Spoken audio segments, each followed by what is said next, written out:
Good morning. Morning. So I'm Jeff Reynolds. For those who don't know, I'm the president and co-founder with my wife Elizabeth of the CHAMP Foundation.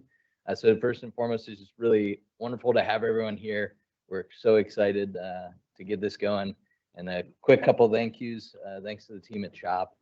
Thanks, of course, to Elizabeth for getting this all going. CZI for helping us fund this through the RARES One network. And thanks for everyone for making the effort to travel here. We've got folks from Philadelphia, Europe. It's really cool to see.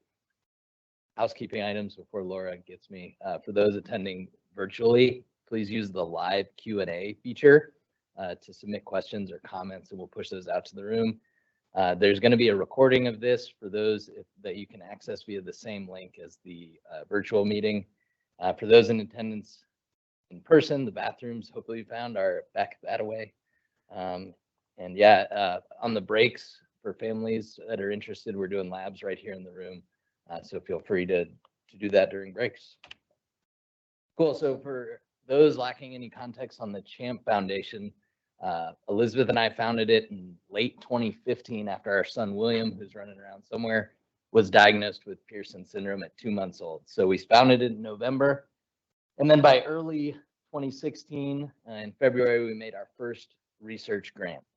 At the time of diagnosis, I'm sure there's some folks here in the room would very much argue this, but we were told there was really no research about deletions or Pearson syndrome, certainly no trials, and kind of frankly, no hope that we should take William home and love him. Fortunately, we got in front of some folks that are sitting in this room who corrected us, so there was academic interest in pursuing the problem. We got in touch with other families who helped motivate us to kind of move research forward as quickly as we possibly could. And you can see kind of close to that timeline that the grants to academic institutions to pursue the research has been the thing that really motivates the CHAMP Foundation and what we have really pursued throughout. And that's really a huge priority for us to this day. You can see we've had a conference about every 2 years, which has been really cool. We're always shocked at how quickly researchers get together and start making plans to collaborate. We love that. We exist to help facilitate those collaborations. And this one is obviously our largest conference. We're so stoked to have the families here to join us and ask questions. I hope the researchers will continue mingling with families and answering those questions and gaining some motivation and direction from them. In February 2020, we received the grant that I mentioned from CZI, which has really been pretty transformative for the CHAMP Foundation. It's allowed us to move beyond kind of just pure research and start some new initiatives, which I'll talk here in a minute. So this is kind of where we are today. So SLSMDS research supported by us. You're going to hear Elizabeth talk about the CHAMP Foundation registry, which we started as a result of that CZI grant. Dr. Agarwal will talk later about the biospecimen repository. Laura from CHOP is going to talk about the natural history study at the Centers of Excellence. Through the CZI, we've been in touch with a lot of other rare disease organizations to kind of learn how they do things they do better than us, things we might be able to impart to them. That's a large part of what we do lately. The academic research grants, frankly, is what we value probably most highly, what we spend a lot of time getting done, just given the state of the field. There is still no widely available treatment, and that, of course, is our goal. We've been laser focused from the beginning. We support research that leads to better treatments and a cure for SLSMDS. That remains our top priority.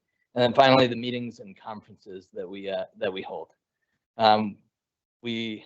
We love doing these meetings, and like I mentioned, it's so good to have the families in front. We hope everybody gets a chance to meet several families and understand kind of the day-to-day of dealing with SLSMDS.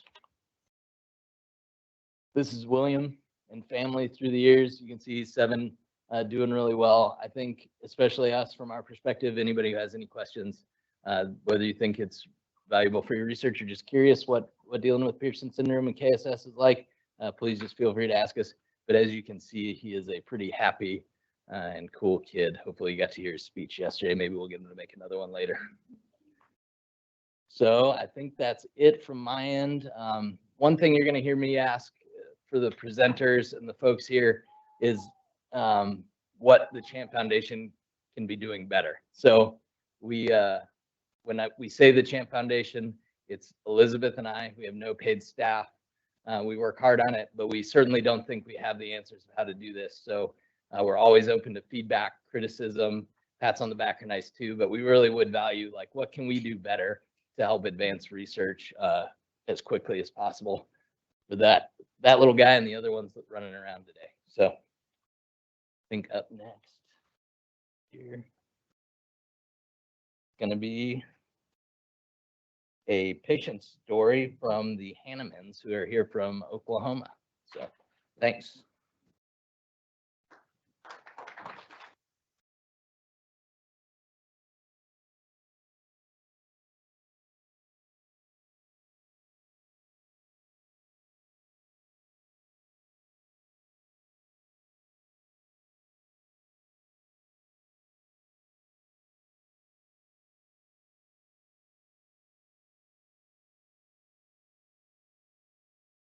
Just use the mouse to move forward.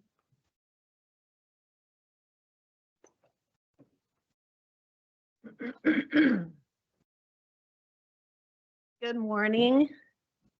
I'm Amy Hanneman, and this is my husband, Ben Hanneman, and our daughter Adeline is with us today too. And we'd like to share a little bit about our Pearson champ, to steal a great word, Bennett Jance Hanneman. Bennett was born in February of 2012. I had had a normal pregnancy and we thought everything was going great until he turned 4 months old. And the picture here on the left is when we made it to the emergency room when he had just turned 4 months old. And we discovered when we got there, his pediatrician had said we needed to get to our local children's hospital. Thankfully, that was only 15 minutes away from our home.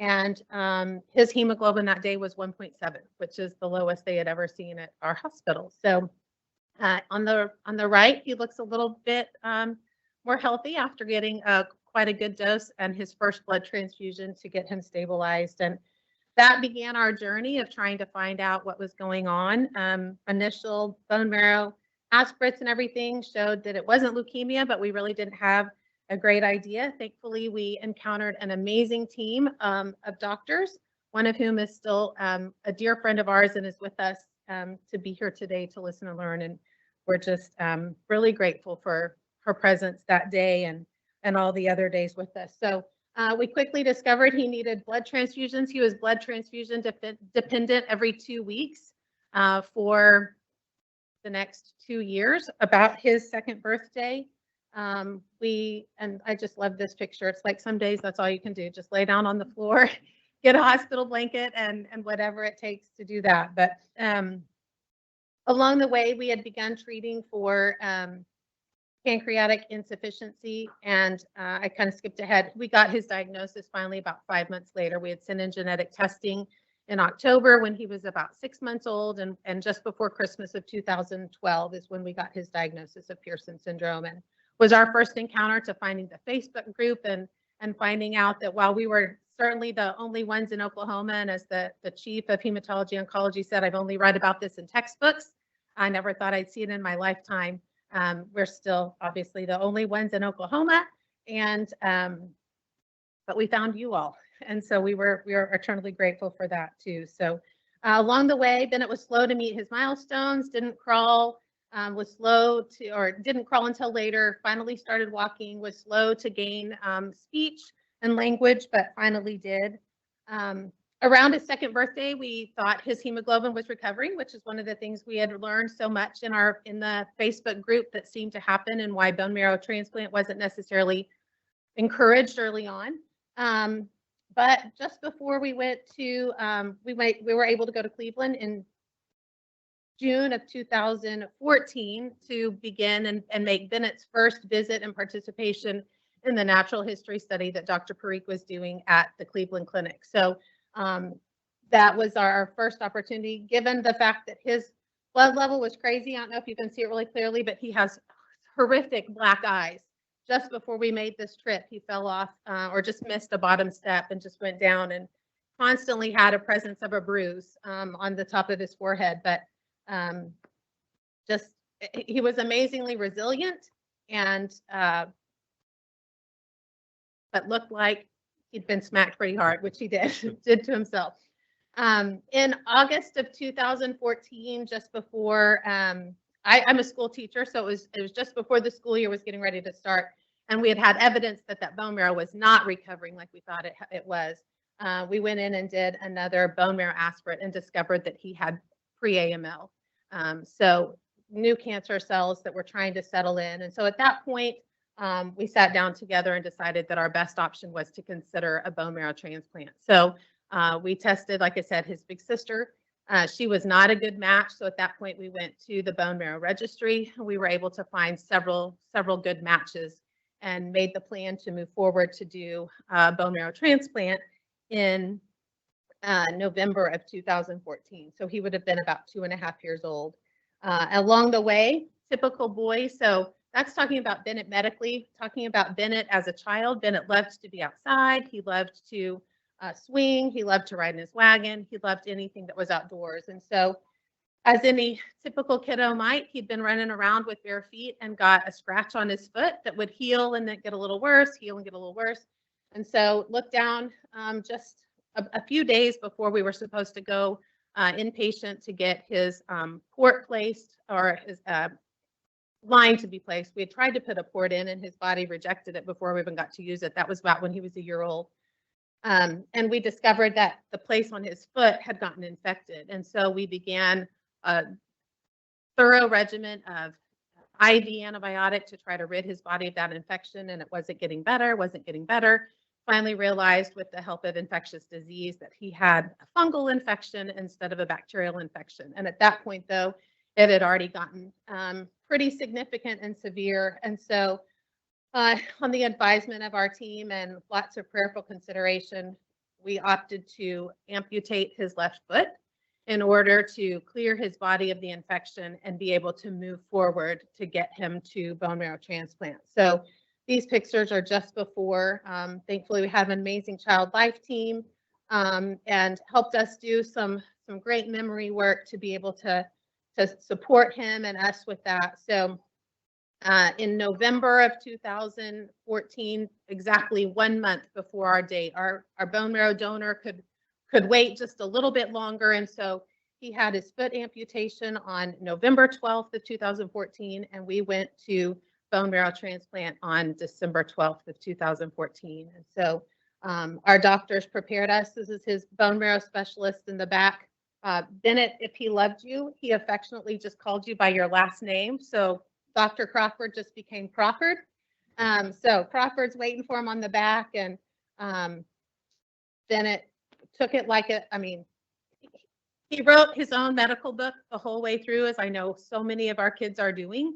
And we were able to stay out of the PICU the whole time of his bone marrow transplant, and he flew through it really well. So the next several months, we were in and out of the hospital. So we spent a lot of time in bed playing with stickers and his beads of courage, another great program that supports kids. He learned to walk again on New Year's Eve of 2014 with the help of one of our amazing nurses. Our world is a better place because of nurses as well as our doctors. Like I said, Adeline was about 5 and 6 during the majority of his time, especially in the time the bone marrow transplant. We couldn't have done it without her, and they had a really incredible relationship.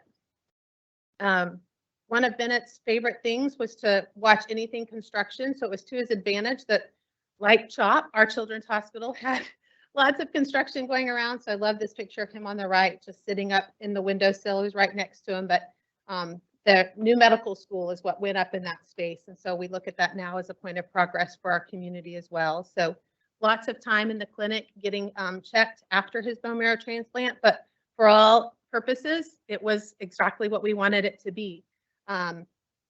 Unfortunately, though, this is just, again, showing Bennett loved cars, loved to swing, loved, even when he was in the hospital, loved to just be out and about. But like we know, sometimes the recovery from that bone marrow transplant taxed his body. And we knew too and learned that all of the medication probably that we had used, the antibiotics as well as the antifungal, really had taken a toll on his body. And So about 6 months after his bone marrow transplant, he had had a stomach bug, he had had a cold, some of those typical things that we do take for granted and what healthy bodies are able to fight. And so the whole time that we lived with Bennett and worked with Bennett, we prayed over him and we asked him specifically to let us know when he was done fighting. And so in June of 2015, it was very clear that his body was done fighting. And so as a family, we made a decision to take him off of life support on June 17th of 2015. So he would have been 3.5 almost. But when I think about this, it takes me back to the very first day of August 2nd of 2012 when he was only 4 months old. And I know that while it feels like there may not have been a lot of information, there was enough information that our doctors were able to reach out to Dr. Parikh at Cleveland Clinic and Dr. Cohen, who had been in the field prior to that, and began a collegial conversation about how to help him. And we knew that we were going to be treating symptoms, and we did that. And we had 3.5 years that we wouldn't have, because I know that he was a fighter from the beginning, because with 1.7 hemoglobin, I don't know that would have happened that night if we hadn't gone to the hospital that day. But I know that with the work that happened then and the work that continues to happen now, that we're going to, and we already are making some progress. And Champ Foundation, what a gift. What a gift for us to be able to converse today and to come together. And it's because of this community too that we've been able at home. We founded another little foundation called the Love Like Crazy Foundation. Our main goal in Oklahoma is to support kids, not necessarily who have Pearson syndrome, but other chronic illnesses. And then a second major part of ours is education. And so we're able to host the Bennett Jance Hanneman Lecture Series at our Oklahoma Children's Hospital. And we've been so privileged already to host Dr. Agarwal, Dr. Ganetsky, and Dr. Parikh, 2 of them virtually, 1 in person, and we can't wait to find out who our next lecturer will be. But we're working in our little corner of the world to spread the word too, so that more information is out there about mitochondrial disease, Pearson syndrome, and we're just so thankful for the chance to be here. So thank you.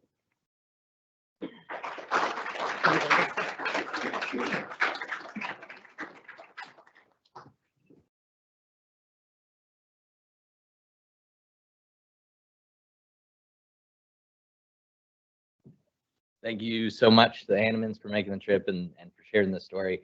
Next up is going to be Elizabeth Reynolds from the Champ Foundation with an update on the work we're doing with the registry.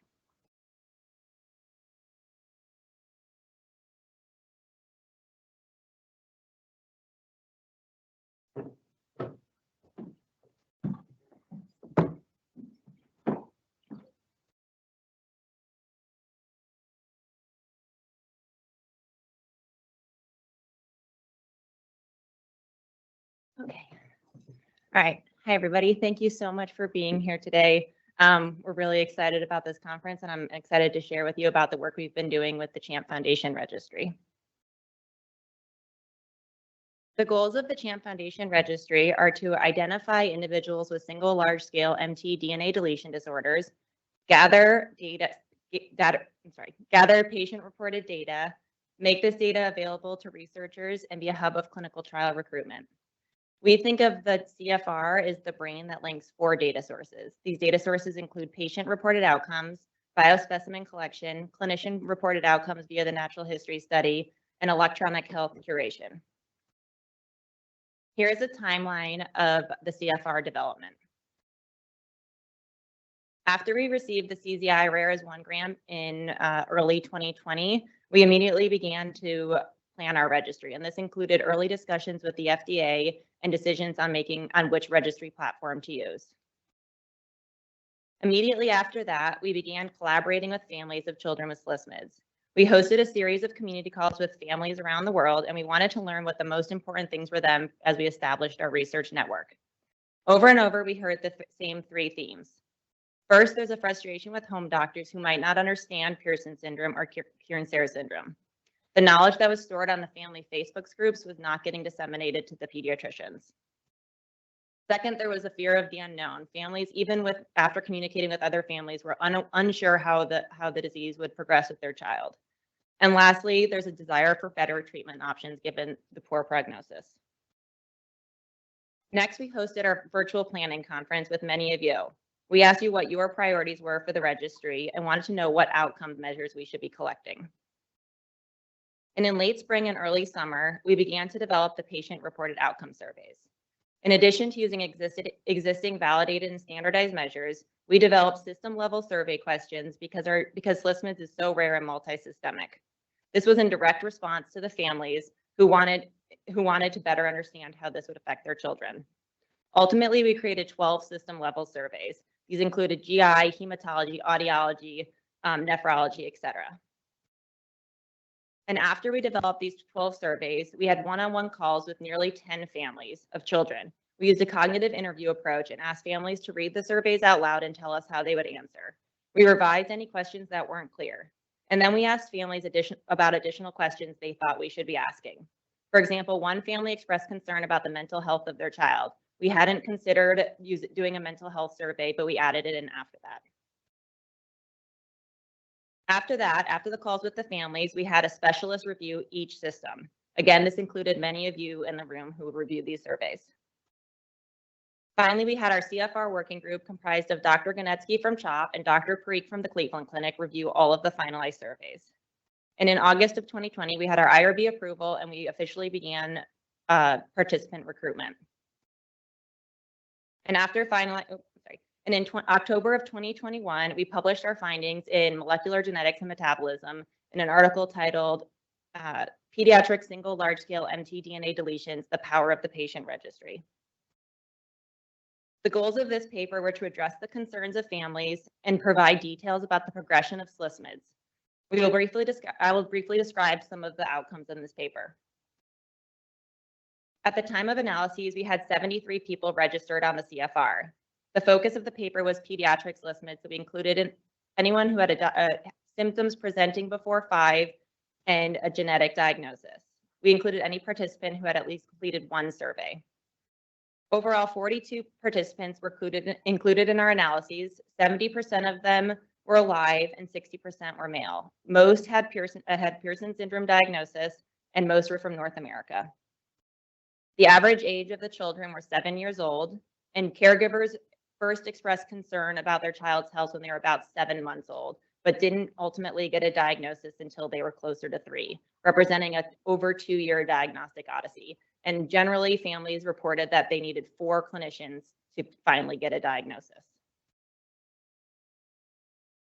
Wow, this might take a while. I didn't know there was a, sorry about that. As I talk, it will come up. This slide shows the prevalence of problems and interventions by system. It also shows how much data the families were willing to contribute. The value in parentheses is the percentage of children with at least one problem in that system. The interventions and prevalence is reported in gray. For example, 66% of children had at least one heart problem. The most common heart problems included tachycardia, heart murmur, and arrhythmia. 17% of children had a pacemaker. In another example, 89% of children had at least one mobility problem. The most common problems included muscle weakness, loss of balance, and a failure to keep up with their peers. 74% of children do PT, and 60% require a mobility device. In the final example, 97% of children have a GI problem. Top problems include failure to thrive, low appetite, and taking a long time to eat. 57% of children have a feeding tube, 51% have tried feeding therapy, and 31% have needed TPM. And as we all know, this represents a very high disease burden for our families. Caregivers reported an average of 42 problems and 3 major interventions. The major interventions included a pacemaker, transfusions, diabetes treatment, a stem cell transplant, dialysis, feeding tubes, and cochlear implants. Again, children on average need 3 of these.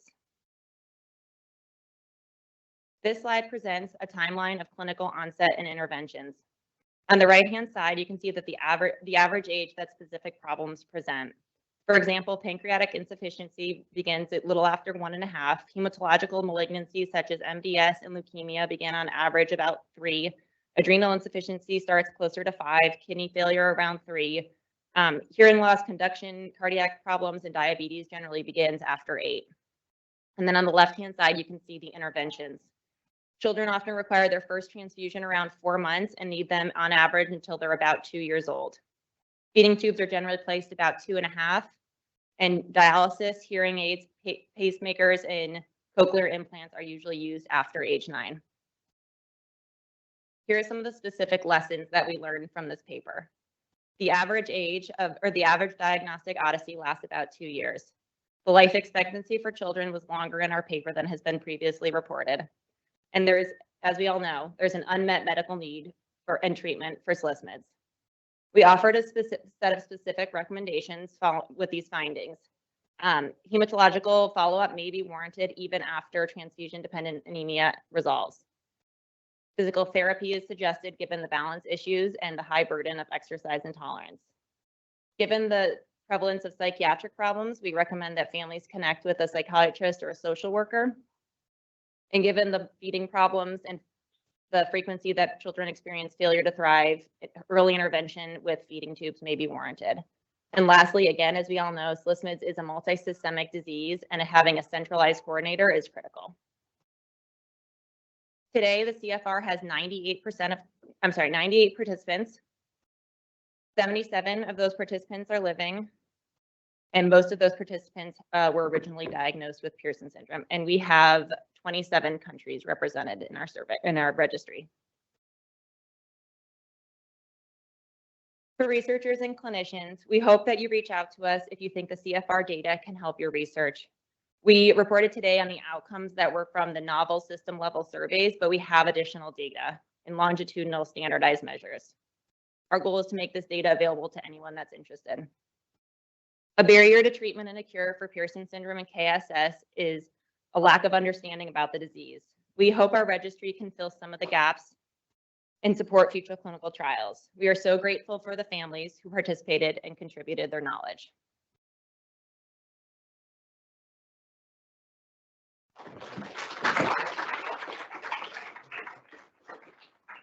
I can welcome who's next. Oh, I will welcome Laura up to give the natural history study update.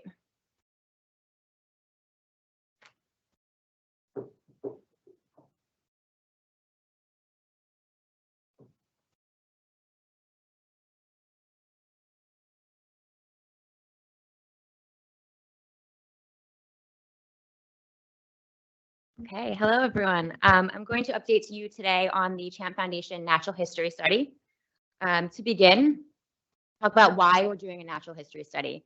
Natural history studies are longitudinal observational studies of a patient population to better understand disease progression. So most simply, natural history studies help us better understand disease. Better understanding of disease can lead to more efficient and effective clinical counseling. I think everyone in this room can appreciate how important that is, especially in a phenotypic spectrum disorder like SLSMDS, how important it is to be able to counsel patients and families as to what to expect in terms of symptom onset and progression. Largely in part due to efforts of the Champ Foundation Registry, the Pearson Syndrome Research Network, and the CFR Working Group, we've come a really long way in understanding these diseases. Still lacking right now are prospective natural history data sets. The U.S. Food and Drug Administration is really looking towards these natural history data sets to inform the development of clinical trials. Natural history data sets can really speak to what's happening in the absence of an intervention. That way we can really track whether or not an intervention is helping. In some cases, the FDA will even accept natural history data sets to serve as the placebo arm in the development of new clinical trials. And this can lead to clinical trials where more patients are receiving active treatments. Finally, natural history studies can also help us to identify, develop, and refine outcome measures to make sure we're using the right tools to understand disease. These include objective and subjective assessments that capture symptom manifestation and progression. And we also want to make sure that these outcomes are successfully tracking changes over time. This further supports clinical trial development as it can provide justification for use of these outcomes as either primary or secondary endpoints in new clinical trials. So a little over a year ago, the CHAMP Foundation established 2 Pearson Syndrome Centers of Excellence, which have rapidly become SLSMDS Centers of Excellence. And the goal of these centers is to enhance patient care by providing access to a team of experts in the field who are knowledgeable and experienced in the diagnosis and clinical management of SLSMDS. These centers are working to standardize clinical care for SLSMDS patients, build robust natural history data sets, and to route this data directly back to the CHAMP Foundation to support academic and industry studies. These centers of excellence accept SLSMDS patients from all over the world. The Cleveland Clinic has one of the largest comprehensive mitochondrial medicine centers in the country. It serves both pediatric and adult patients. They provide some of the nation's most expert and multidisciplinary coordinated care to families with mitochondrial disease with access to ongoing clinical trials and translational research.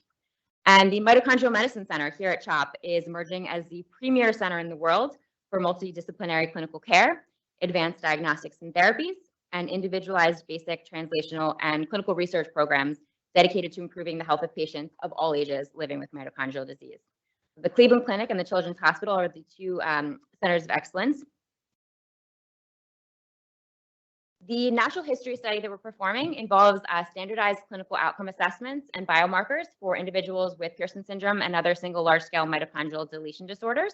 And we are prospectively following the natural history study outcomes during patients' regular clinical visits. Thanks largely in part to additional funding by the CZI, the 2-year natural history study has now been expanded to another 2 years with the goal of manuscript publication at the end of the study.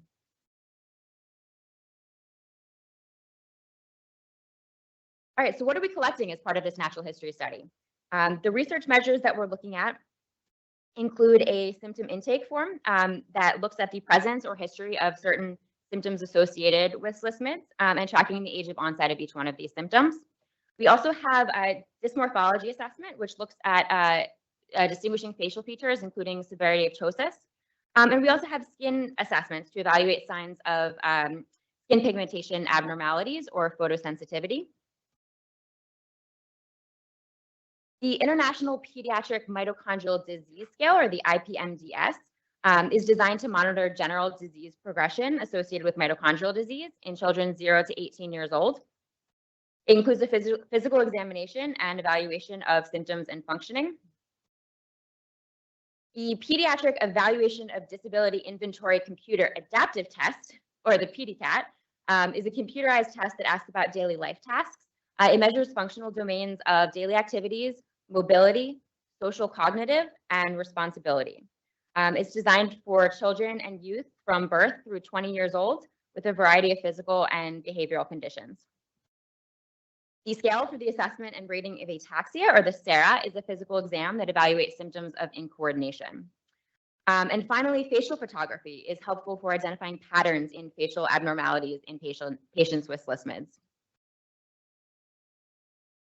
As I mentioned earlier, the goal of the SLSMDS Centers of Excellence is to provide standardized care to all patients with deletion disorders.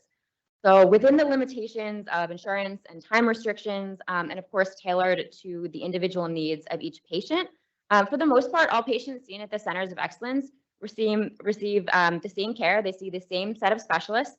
They have the same clinical tests ordered, and they have the same labs drawn. The natural history study aims to reduce burden on patients and families by leveraging all of this information that's already being collected clinically and pulling it back to evaluate on a research basis. Clinical assessments pulled for the natural history study include neurological exams, lab results, audiology to look for signs of hearing loss, growth measures, hematology, including the number and frequency of transfusions, ophthalmology, including assessments of eyelid movement, ERG, and OCT, cardiology, which includes pacemaker placement, as well as EKG and echo results, and physical therapy, which includes strength testing, dexterity, and fine motor scales, the 6-minute walk test, and muscle fatigability tests. Future directions for the natural history study, we also plan to soon begin collecting MRI images from patients, and you'll hear more later this afternoon about why this is so important as a next step. All right, so what have we done so far? 14 patients have been enrolled in the SLSMDS natural history study since we began in July of 2021. We have 4 patients enrolled at the Cleveland Clinic and 10 patients enrolled here at CHOP.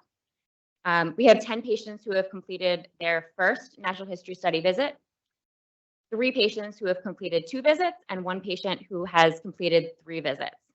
We have 3 additional patients scheduled for July and August. You can see our enrollment chart here. We have 7 patients with Pearson syndrome, 2 patients with SLSMDS NOS, which is not otherwise specified, so don't fit into one of these phenotypic categories. And we have 5 patients with Kearns-Sayre syndrome, which also includes Pearson survivors. As you can see, our enrollment ranges from 1 to 59 at the age of enrollment. So we are only 1 year into our natural history study, and we have a long way to go in terms of collection of data and also analyzing all of this data. But I at least wanted to give you an example of the type of data that we collect and what we can learn from it. So this is a graph of the PDCAT scores from 8 patients at the Children's Hospital of Philadelphia. You can see here the domains for the PDCAT. The daily activities domain includes things like putting on a shirt, buttoning a shirt, pouring a glass of milk. Mobility domain is assessed for both ambulatory and non-ambulatory patients. So it can include both measures of walking and running, as well as wheelchair mobility. It also includes basic movements like transfers and standing. Responsibility domain. So this is keeping track of time and activity, managing medications, gathering what the child needs for the day. And then finally, the social cognitive domain involves things like recognizing numbers, writing lists, communication, interactive play, and self-management. So you can see here that in this particular cohort, we're seeing decrements in the mobility domain and also in daily activities. So the green shaded area that you see here, if you can see my mouse, I don't know how well the color is coming through. The green shaded area is what we consider the normal range. So the PDCAT scores are normed on a T scale and converted to a Z scale with a mean of 0 and a standard deviation of 1. So we consider the typical range to be within 2 standard deviations of that normative mean. So you can see most of the measures for this patient population are falling below that. And while it's really interesting to look at this at kind of a group level, when we're talking about natural history study, we really want to understand what's happening over time, meaning a period of years. So this is one patient with PDCAT scores, which you can see 6 months apart. So you can see we're seeing a decrease over 6 months in the daily activities, also a fairly significant decrease in mobility, very stable in the responsibility domain, and just a slight decrease in the social cognitive domain. So what we can do with this is we can then take this information and look at it in the larger clinical picture. What happened over the 6-month period to cause this decline in mobility? And can we see that rescued with clinical interventions or hopefully eventually also interventional therapies? If you're interested in participating in the natural history study and receiving care at a SLSMDS Center of Excellence, the CHAMP Foundation can support travel to one of these sites, including travel and hotels. If you're interested, please contact Sarah Burney at the Cleveland Clinic or myself at CHOP, and we can help walk you through the process of what's involved. Finally, given that this is, we believe to be the largest gathering of patients with SLSMDS that we know about, it's an excellent opportunity to continue collecting data that can help researchers answer important questions about these diseases. So we are collecting data right here in this conference. It's an extension of our natural history study. It involves sample collection, completion of questionnaires, basic demographics, and facial photography. So if you or your child has a genetically confirmed diagnosis of a single large-scale mitochondrial deletion syndrome, and you're interested in participating, you can make your way back to the back of the room. We have an excellent team of clinical research coordinators who are available to answer any questions that you might have. We will be completing research right through the morning break, which is coming up right now. So we will see you all back in a half hour to continue the program.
Howdy, folks. We're gonna get back started. Next up will be a family talk from the Gargiulos from New York. You want to go ahead and come on up?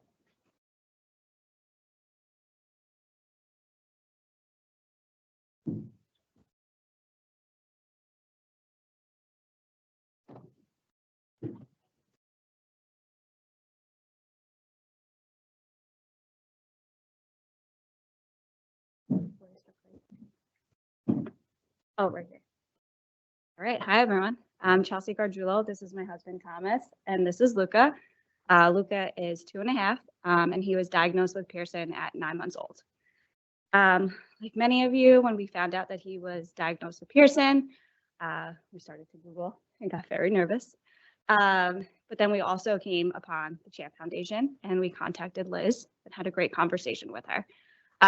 We're also the type of people who don't take no for an answer, and knew that we needed to start a foundation to help fund finding a cure for this syndrome. So we started Pledge for Pearson Foundation, and are always here for Liz. And we wanted to thank Liz for everything that you've done for us. And then also CHOP, the amazing doctors there that have helped us come where we are today. In order to tell our story, we actually put together a video that is on our website. You guys are more than welcome to check it out, but we're going to just play a little bit of it now so you guys can get to know us a little bit better.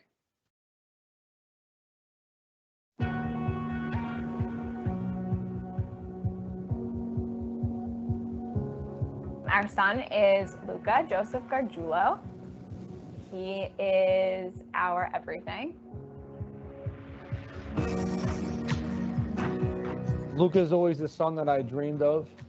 He makes us laugh every single day. It's the best feeling in the world walking in there in the morning and he's just giggling and smiling. It's the reason we get up every morning.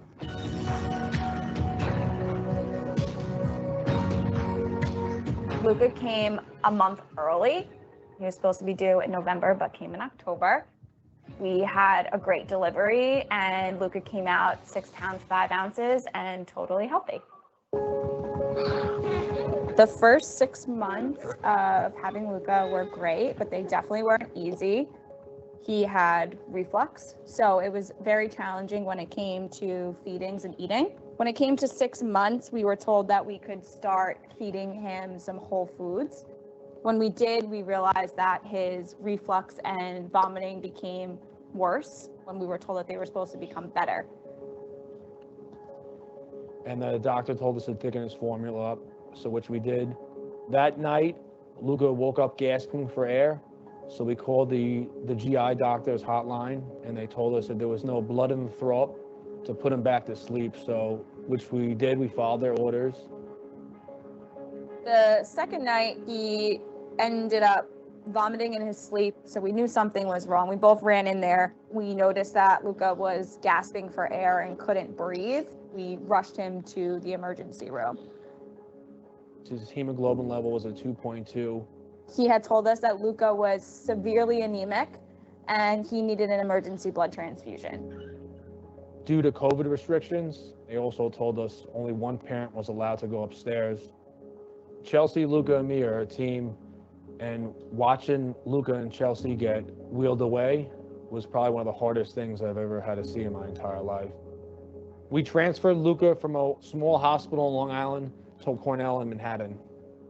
We were in the hospital for 14 days, and we had to do shifts, so we were switching every 12 hours. Chelsea did the day shift, and I did the night shift. Within that time period, lots of testing and different doctors coming in every hour to update us on what they found, what they didn't find, and still no answers. After 6 weeks of being home, a lot of follow-up appointments and testing, we finally got a call from the geneticist, and they told us Luca had a rare genetic disorder.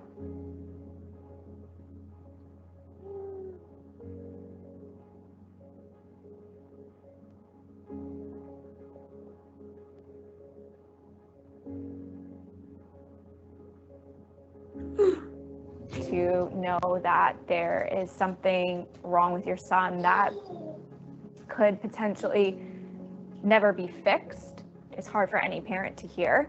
But we knew we had to do what we needed to do to keep him healthy and happy. So we put on our thinking caps and just started to do as much research as we possibly could. So did the rest of our family. And we found a bunch of different trials. We found a lot of good information. And we found the two best doctors at CHOP who we reached out to right away to try and get Luca in to see them. The first thought or first question that came to my mind was, how long is he going to live for? Or do we need to prep ourselves for a specific timeline that we're gonna have? You know, as of now, there's no answer. And I don't think there's any answer for a lot of things when it comes to Pearson. And I think that's the most frustrating and heartfelt thing, because there are so many what ifs. My wife and I started a nonprofit called the Luca Gargiulo Pearson Foundation. Our goal is to raise funding to get research here in the United States to find a cure. Through our fundraising, we want to assure families and also Luca to have a bright and healthy future. We don't want any parent to go through what we did and how long it took to find this out.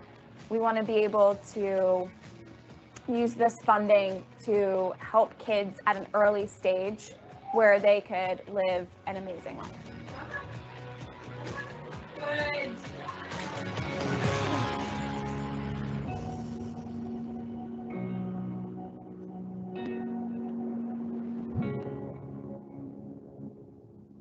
Thanks, everyone.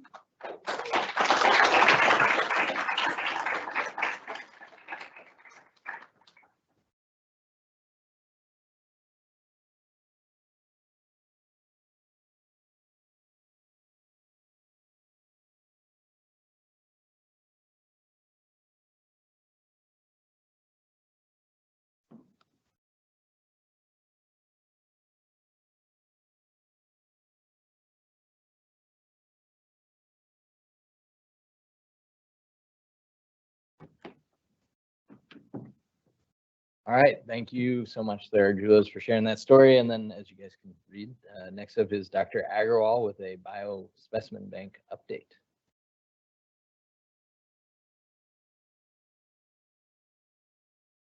All right. Thanks so much, Jeff. Thanks to everyone. Just overwhelmed, to be honest with you, to see everyone. A lot of people I didn't expect to see. And thank you so much for sharing Luca's story, Bennett's story, and all the stories of your children that inspire us every day. So I have the job of telling you about the CFR biospecimen bank repository, and then Zach from our lab later on this afternoon is going to tell you some exciting stuff from the lab too. So the CFR biospecimen bank repository is one of the arms, as Elizabeth alluded to, of the CFR registry. And right off the bat, I'll say that this makes it very, very unique to be collecting patient-reported outcomes, clinician-reported outcomes, that comprise a natural history, and at the same time to be collecting biospecimens where possible, as a parallel and separate effort that's not required, but as one that people can opt into is going to be very, very powerful and unique. It's not something that's done in a lot of other disease-specific registries. So this is housed for practical purposes at the present time at Boston Children's Hospital. It's a funded initiative under the CHAMP Foundation registry in parallel to the data collection. The goals that we had stated very much in the beginning was to integrate and enable robust biological sample collection. And this shouldn't be taken for granted. As I'll try to illustrate, it's actually really hard to get a good, robust set of samples. And I'll illustrate some of the complexities to you. So every encounter can be an opportunity for research participation. Because it's, as I'll tell you, under the structure of our marrow failure MDS registry, there are some rules that currently exist for it, that it's basically done during clinically indicated procedures. And it's to collect blood, marrow, plasma, and potentially other samples, and also mainly to be able to facilitate the logistics for collection, shipping, and storage. There are many opportunities for one-off sample collection, but over time, these end up being very disjointed and actually don't comprise a robust collection. So that's what the biospecimen bank is achieving, certainly. And the goal, of course, is to enable patient-based studies for discovery and therapeutic development, especially in a space where, like for many other diseases, ultimately the models that you have traditionally studying in the lab don't reflect human biology, don't reflect primary human cell biology, and you need to be able to gain insights from studying or testing what you think is going to work in primary patient cells eventually, and we'll try to illustrate that a little bit.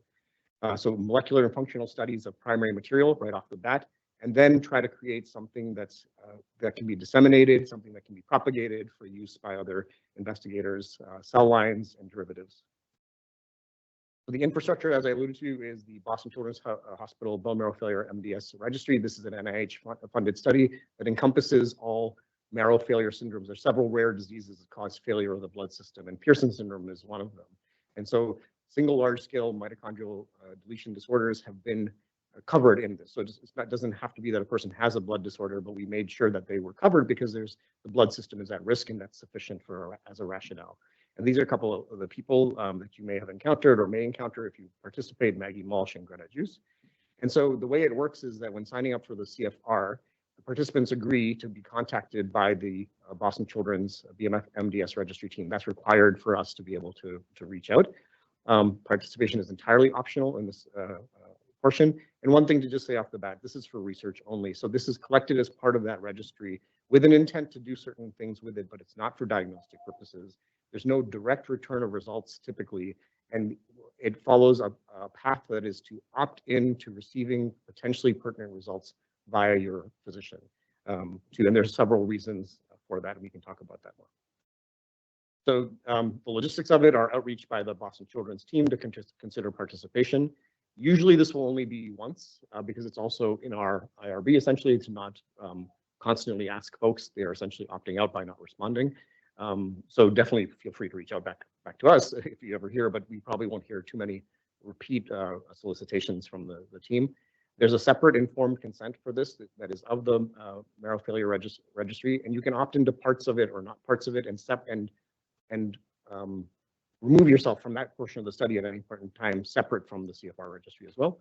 But the good thing is that this can be done remotely by the phone, by the folks in the study, and then just transmit back and forth through PDF or regular mail signed copies.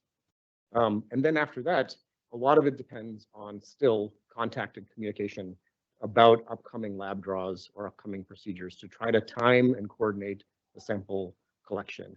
And it's really critical to try to plan this in advance. And the team on the Boston Children's side will engage you as much as you like, or engage your medical team as much as you'd like to facilitate this. There's several parties to align to get this done optimally. So patients and parents, of course, there's a burden on them too to basically say, we're doing this, we'd like to have this being done while we're getting our labs drawn. It's not easy, but that's the place that it starts. And then communication with the local physician or proceduralist, and also separately to consider the lab draw facility, because some of them sometimes have issues with taking a consent, knowing that blood is going elsewhere. So these are some of the things that need to be smoothed out, and they vary from setting to setting. And the registry staff can help you with this as much as possible. And then there are some practical considerations to participation, given what we're trying to do with the samples, the distance it has to travel, especially when considering international destinations, to get the appropriate shippers and consider temperature, et cetera, all of which, again, will be conveyed clearly by the registry staff. But the volumes can be, if you're having a lot of blood drawn and you're of a certain age, you can't have a lot of blood drawn. There's limits on what can be done for the research sampling, what day of the week, so that it arrives on at a time frame that it can be processed. That may not sync with your planned clinical encounter too. So none of these are deal killers. They just have to be worked out, and to the extent that it actually works out for you primarily to say, we want to do this, can we actually get these other parts aligned? And then making sure that there's proper labeling, et cetera. So the samples that are primarily being collected under this repository are blood, and volumes, again, are determined by age and clinical context. So what's the purpose of this is to basically track cell counts at a given point in time with the clinical context of the participant, and then also to try to separate, and this is very important, save viable cells that you can do other things with downstream, and I'll illustrate some of those. Perform some cellular and molecular studies and save plasma too, to look perhaps if you could go back and see if there are biomarkers that were correlating with disease phase in people. Bone marrow, it would be very valuable. It's definitely part of our marrow failure registry, of course, to collect marrow, but we will talk more at some point about marrow surveillance in patients with single large-scale mitochondrial deletion syndromes. So this is less common because they're not done as frequently, but these are important. You can isolate blood cell precursors, save viable cells that are more versatile than regular blood cells, and also perform the cellular molecular studies to try to identify what happens in the blood over time with patients. And then there is the opportunity to participate in other leftover sample of a tissue that's being biopsied, but that is probably going to be rare, but something that can be discussed as well. So where does the sample go? So it goes to a place that is used to handling samples coming from outside for the entire marrow failure registry. So we have a translational lab facility at Boston Children's that is responsible for essentially taking cells, quantifying them, cryopreserving them in a very highly regulated way. This is also the facility that does our gene therapy cell manufacturing as well. So they are quite professional about this as well. They can do large scale, small scale sorts of work. So we are very happy that this is on the other side of the samples being delivered as opposed to just even an academic research lab.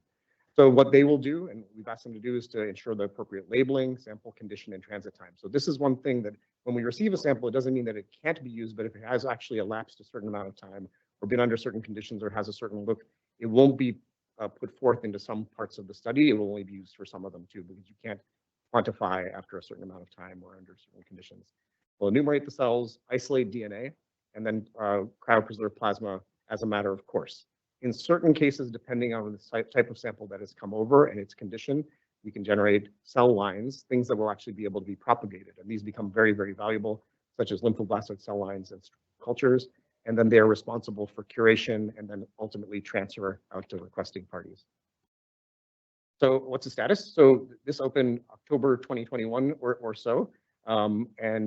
We had outreach to about 40 potential CFR participants, domestic and international. A total of 12 participants have consented. There's been outreach then for initial samples and ongoing fashion for longitudinal samples, similar to the natural history return visits, I think. 9 sets of samples have been received intact. 8 of them have been blood, 1 blood and bone marrow. And again, they vary in quantity and what's coming over, and it's all okay. It depends again on the size of the patient and what else is being drawn and what is feasible. So we take it and we've a triage system of how to actually put it through the next paces in the repository.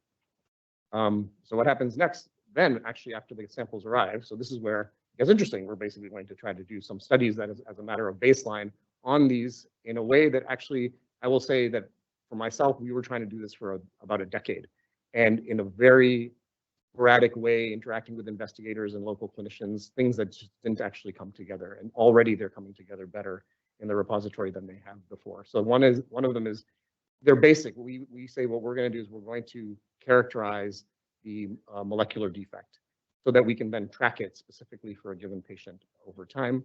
And we also quantify heteroplasmy in whole blood and subsets. And this will ultimately perhaps be useful to correlate then with the clinical status of the patient too. These are conjectures in the field that heteroplasmy of a certain threshold correlates with a certain clinical status, but it needs to be proven. It needs to be shown rigorously. And I think this is one way to get there. So this is one example of doing long range PCR. This is a very sensitive but not quantitative method of detecting deletion. So this is a normal amplification of the mitochondrial genome. It's very faint, but you can see it's very sensitive in patients who have single large scale mitochondrial deletion syndromes to be able to pick up their deletion there too. You may say, well, what about this patient who we're not seeing it? Could be a sample quality issue, but it could also be that the patient doesn't have that much mitochondrial DNA in their peripheral blood, depending on their clinical phenotype. And we can also then do Southern blot. This is a quantitative assessment of these, where you basically see, really, you're looking at the visualization of the normal and the mutant mitochondrial DNA. So this is normal, 16.5 kilobases, and these are the single large-scale deletions that are basically present in the patient's blood. And you can see that they exist in a very high quantity compared to the regular mitochondrial DNA. And the fluctuations in this and the percentages of this are inherently important. And you can actually then design probes that are patient-specific to track this over time. So these will be the baseline studies that we intend to do on all the samples that come in. What are the things that can be done downstream of that? And that will be something that happens on a case-by-case basis, depending on where the study is going and what the sample type we have. But these are some of the examples. And some of them, these ideas will come from external parties too, that say, like, we'd like to apply this new technology to this powerful repository. So one, for instance, is longitudinal studies. Again, like I said, we've had a lot of difficulty over time to basically ad hoc or casually try to basically have serial samples to even track something as simple of the level of heteroplasmy in blood compared to the hematologic phenotype of the patient. So here's one example that doesn't come from the repository yet, but it was one example that we were able to do over the past many, many years. And so here we have a southern blot where you show the level of the mutant mitochondrial DNA. It's almost exclusive. This is a little underloaded, but in the patient at 1 year of age, and you can see the proportion and quantify it over the course of time. And this is when the patient develops MDS and has a bone marrow transplant. And then, of course, with a successful bone marrow transplant, the mitochondrial DNA mutation is gone in the peripheral blood, which would be expected, and then you can finally quantify it. And so this is something that we've suspected, and there'll be other ways of quantifying this too. But you can see that over the course of time, slowly, this is a very high burden of mutant mitochondrial DNA in the blood. And this is pretty typical of Pearson syndrome when they're presenting with phenotype of over 90% mutant mitochondrial DNA. And it could be that around here is where you're starting to not need transfusions, even if your blood system isn't perfect. And that's not a huge shift. And it's important to be able to see in different parts of the blood what this level of shift that's necessary to reconstitute sufficient blood cell production. So this is something that will come out of these studies too, and will correlate with some of the clinical phenotype of the patient as they evolve. Other thing that you can do is, so you can actually turn the cells that you have into things that become more useful as models. And so models can be useful, models can be wrong, but at least there's something to work with that reflects the patient's biology. So here's an example of when you have bone marrow, you can actually culture out things that look like skin cells, like stromal cells. And these become things that you can grow for some period of time, and they have a certain set of characteristics. But there's technology, and this is kind of actually how I got into this about 14 years ago when this technology came along, was to basically transform them into cells that have the properties of an embryonic stem cell that basically allow these cells to now become any type of, in theory, cell type to be studied thereafter. And these cells then would be carrying the mutant mitochondrial genome in various quantities and could be ideally tested to see what the level of mutant mitochondrial DNA, for instance, or the type of mutation has as an impact on the way that that stem-like cell behaves. So the beginning of that, though, is to be able to get a sample. And when I did this for the first time in 2008, it was half an ml, so like 1/10 of a teaspoon of bone marrow that was left over from a study that led us to do an entire set of studies from that. So you don't need a lot, you just need something that you keep alive. And then we can apply new technologies that have emerged only in the past few years, some very, very powerful technologies. And one thing that they could help overcome is this problem of heterogeneity and heteroplasmy. So this is an illustrative example of doing a fluorescent probe for mutant mitochondrial DNA. And let's just say that that's, for simplicity, green, and normal or normal-ish is yellow. So if you try to study this whole population of cells and try to glean some information of it, you'll get an averaged effect of the function across all of those cells. But what you really want to do, though, is find out what's happening with this cell itself. And so lately it's become feasible to do more and more functional studies of individual cells. But what you need to do is be able to correlate that with the degree of mutant mitochondrial DNA. So you can say, when you have this degree of mutant mitochondrial DNA, what is the impact on the cell itself? So some of this technology is coming along. We have one example where we tried to detect this. So you detect in a single cell the level of mutant mitochondrial DNA and then what's happening functionally in that cell. So this is a mixture of cells from patients with Pearson syndrome versus no Pearson syndrome, mix them together and do this one functional study that's called single cell ATAC-seq. So it's looking at what's the gene expression activity in the cells. And then can you sequence it and have it come back out and separate them informatically? You basically say, I can detect the deletion of this patient. It's of this proportion compared to the wild type. And then it has this functional consequence on the gene. So it's hard. It's not perfect. There's a lot of noise that you get. But to get towards this point where you can actually probe individual cells for their level of heteroplasmy and what functional effect it has should be able to lead to some, hopefully, some new insights too. And having primary cells banked, which you can do this on, is very important. So I'd say in summary, the biospecimen bank, I think I tried to illustrate this, is very unique because it comes with all of this other strength behind it. And it has now an infrastructure for for uniform processing and curation. We've already had a robust sample yield compared to prior efforts, I'd say, personally, and it's enabling the application of new technologies. Some of the limitations, some of the frustrations that will happen going on, but we're going to try to smooth them out it still requires a lot of effort on parts, lots of communication on all parties to basically get a sample or samples of a certain type intact over to the facility. sometimes everyone's all aligned and then the blood draw facility says, we just don't do this. We're not doing this. We're not sending out a sample, or we need material transfer agreements. So we'll try to smooth those out over time. And the parents and the patients become advocates, and we are there with you too. Some regulatory impediments, again, we'll overcome. Sometimes samples get delayed, that impacts their integrity, but again, we have a tiered way of trying to say when a sample comes over in a certain condition, what we can still salvage from it. And right now, there's still a limited yield just by nature of the number of cells that you can get from a few cc's of blood of primary samples, truly primary samples, to be able to disseminate widely to the community. But again, we're trying to make derivatives that can be, and in certain cases, even the analysis of primary samples will be feasible. Great. So thanks to everyone. This is a huge, obviously completely enabled by the CHAMP Foundation and other supporters and the patients and families. I just wanted to illustrate, hopefully, when you donate these samples, there's a lot being done on the other side, and we really appreciate it. So, thank you.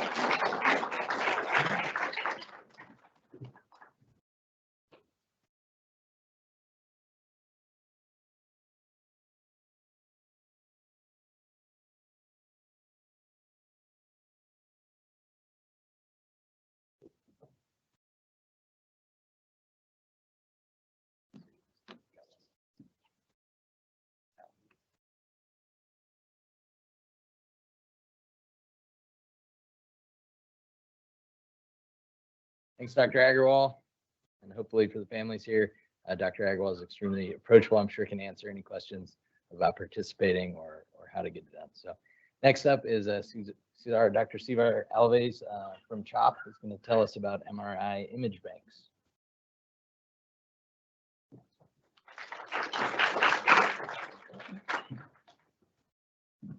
Good morning, everyone. First, I want to say thank you to the CHAMP Foundation for the opportunity to talk about our MRI imaging bank and update about what we see in single scale mitochondrial lesions, the imaging phenotypes, and how it's going from the natural history, from the imaging point of view.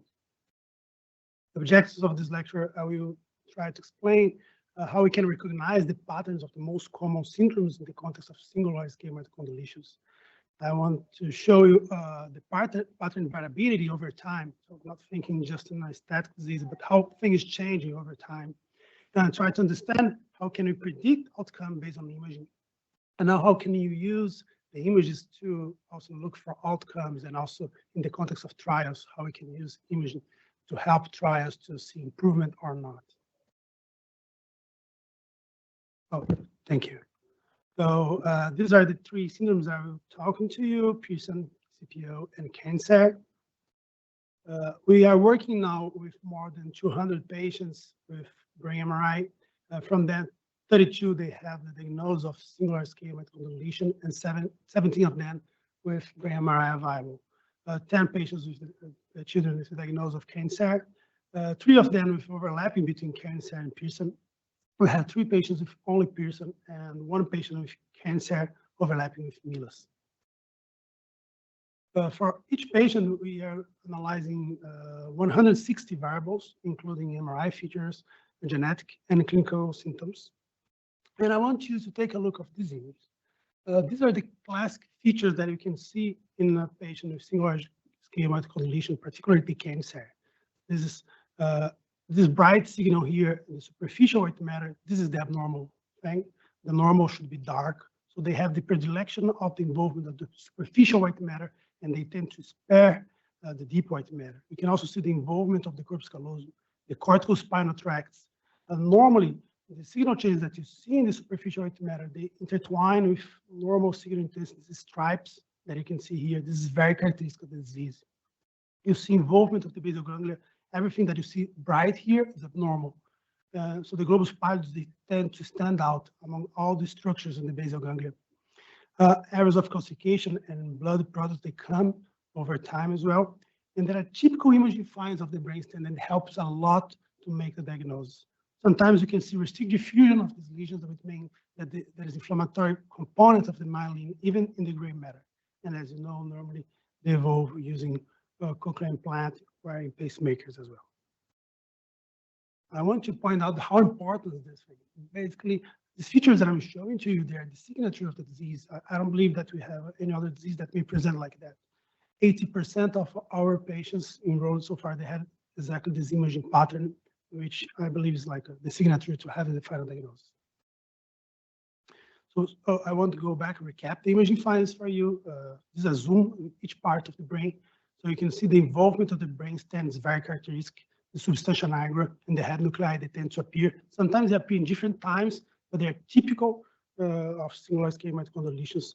The involvement of the basal ganglia and the thalami, standing out the globus pallidus and the medial lamina here in the thalami, they're very, very characteristic. As I told you, sometimes you can see restrictive fusion in these lesions, which means that there is inflammatory component related to myelin. And again, the involvement of the corpus callosum, that's very typical, sparing the borders. So again, the low signal is the normal one. The dark part's normal, and the normal is the middle of the corpus callosum. And the very typical imaging findings, this finding here, is the presence of lesions affecting only the superficial white matter of the brain and sparing the deep white matter of the brain. So the bright signal is abnormal and the dark signal is normal. You can see that everything here is white matter. I hope you can see here. And the dark stripes are basically unique for singular scale mitochondrial lesions. I also important for you to point out that this is not a stationary disease, neither from the clinical genetic point of view, neither from the imaging point of view. There's a very interesting study from Brain a couple of years ago that are showing the differences of size of the deletion, levels of heteroplasmy and location of the deletion with the outcomes of these patients. And we are seeing more or less the same thing from the imaging point of view. So as I told you before, these are the typical imaging findings that we know for single large-scale mitochondrial deletion patients. But normally they present, like for this patient specifically, only 5 years after the clinical symptoms start. So I believe that we should move and be able to get a diagnosis at this point when the white matter is not evident yet. This change in the basal ganglia, they are barely seen, minimal areas of restrictive fusion, and even the brainstem is different from the imaging findings that we normally see, like the head nuclei and the substantia nigra. They're not the same pattern that we already learned in the late stage of the disease. And why is so important for us to understand the location of these lesions? Basically, the location of these lesions should be related for some patients with the clinical symptoms. So if you see lesions in substantia nigra, we know that substantia nigra is important for the movement control, cognitive and executive functions. Some patients may present with some Parkinsonism symptoms, perhaps linked because the substantia nigra is affected. The same thing for the oculomotor medial longitudinal fasciculus, both here. I'm just highlighting the area on the left so you can see on the right this bright signal that's abnormal. These are related to the impairment of the ocular motricity, so we can at least have partial of the explanation of the problems of the ocular motricity because of the location of these lesions in the brainstem. The same thing for the involvement of the superior cerebral peduncles that are responsible for balance and posture. So ataxia and apraxia can be related to involvement of these areas of the brain. And the medial lemniscus and the middle cerebral peduncles that are responsible for vibratory deglution and hearing and speech. So involvement lesions in these areas, degeneration of these areas can be linked to dysphagia, deafness, and ataxia. And this is how we are interpreting how the lesions, they evolve in the brain. So the first step should be the involvement of the brainstem. Basically, more than 80% of our patients, they have first lesions in the brainstem, affecting only the brainstem. In the second step, these lesions in the brainstem, they tend to overlap with change in the basal ganglia, particularly the globus pallidus. And going beyond, like after a few years of the disease, the white matter starts to be affected. As I told you, more the superficial white matter, and the more like in the late stage of the disease, the lesions affect the cerebellum. So this is how the lesion evolves. The disease evolves from the imaging perspective, and we have a very good, accurate result. So far, basically 80% of our patients, they evolve in the same way. First brainstem, after basal ganglia, globus pallidus, later white matter, more superficial white matter, and in the late stage, white matter of the cerebellum, including the middle cerebral peduncles. This is how we see the evolution of the disease. Basically here, I'm dividing in different stages. So the green stage would be the first stage when we see only brainstem involvement, centered in the superior cerebral peduncles and medial lemniscus. You can see some signal change in the lamina of the thalamus and the middle cerebral peduncle. And also you can see lesions affecting the globus pallidus, the lamina, medial lamina is very characteristic. In the yellow stage would be like the green plus, because changes tend to evolve more lesions affecting the brainstem, not just localized lesions with now changes in the globus pallidus, incipient changes in the white matter, the superficial white matter, also sometimes related to changes in the corticospinal tracts. In the late stage of the disease, basically we see the yellow pus will be all the changes that I told you before, plus more extensive white matter changes, not just superficial, but they tend to centralize like in the centripetal way. Sometimes the dead stripes that I showed you before, they tend to disappear over time, and they involve the cerebellum along with a lot of atrophy. They are very characteristic. Just to show you some examples of the green stage of the disease, mild signal change again. What you see right here is the abnormal thing. And these are centered in the superior cerebral peduncles, the medial lemniscus. And these two lines here represent the medial medullary laminas that are affecting the globus pallidus. Some different patients showing the same location of the lesions in the very early stage of the neurologic symptoms. And the yellow stage would be signal changes are much more evident. As you can see, the signal change, the bright signals, much more evident, particularly affecting the substantia nigra. The lesions in the globus pallidus, these two dots here that you can see, they are much more pronounced. And new changes in the superficial white matter, they tend to appear. This is always in the same way. They always evolve, not always, but like 80% of our patients, they evolve in this way. And these are different examples showing the same things. Changes in the same location and new changes in the superficial white matter that were not seen in the previous stage of the disease. And the last stage, like the red stage, would be like the yellow. We see all that change that we are seeing before, plus change in the middle cerebral peduncles, more pronounced change in the previous locations that we saw before. And here you can see the white matter, all this bright signal is much more extensive than prior. They tend to be more centralized and go in the centripetal way. And a lot of atrophy will be like the last stage of the imaging findings related to clinical symptoms. This is just an overview what I have done for you to understand how we are seeing the natural history from the image point of view. So all these ages here, the ages when they got the first MRI, the neurological clinical symptoms, 5, 10 years, and 15 years, and the colors representing the stages that I was talking to you before. So almost all of them, they start with the green, move to the yellow, or may perhaps start with the yellow and change to the red color along of the disease. We have 2 patients with blue colors. There are 2 Pearson patients in the very early stage of the disease with neurologic symptoms. They have more leukodystrophy. And we have 2 patients with mild neurologic changes without MRI findings so far. But how does this change? They can change in different pace, but they have more or less the same pattern of evolution. And this is very impressive because when you think about mitochondrial disorder, it's very hard for us to identify, to predict where the lesions will come in follow-up. But this not work in the context of singular scale mitochondrial lesions. They tend to be much more precise. The predictions tend to be much more evident for us. This is an example of the Pearson with atypical features. You can see the white matter change with restricted diffusion, not showing the patterns that I was telling you before, but the classic imaging find that we have learned that are these ones, the brainstem, the globus pallidus, and the superficial white matter, they have a huge accurate result for getting the final diagnosis. It's the same thing for the cerebral atrophy. Normally we see ataxia in these patients, but the cerebral atrophy tends to be present only after a few years of the disease. So change in the brainstem could be related to ataxia as well, but the cerebral atrophy that you see, they're normally not present in the beginning of the disease, but only after a few years of neurologic symptoms.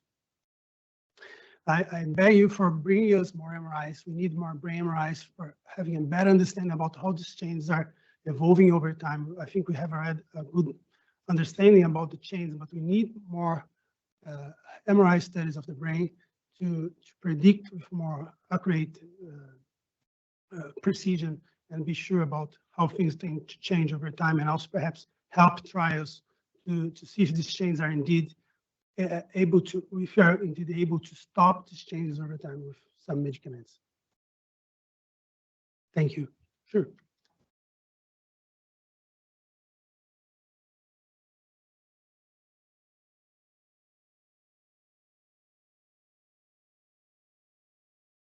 No, I think we can explain part of this change based on the brain MRI findings.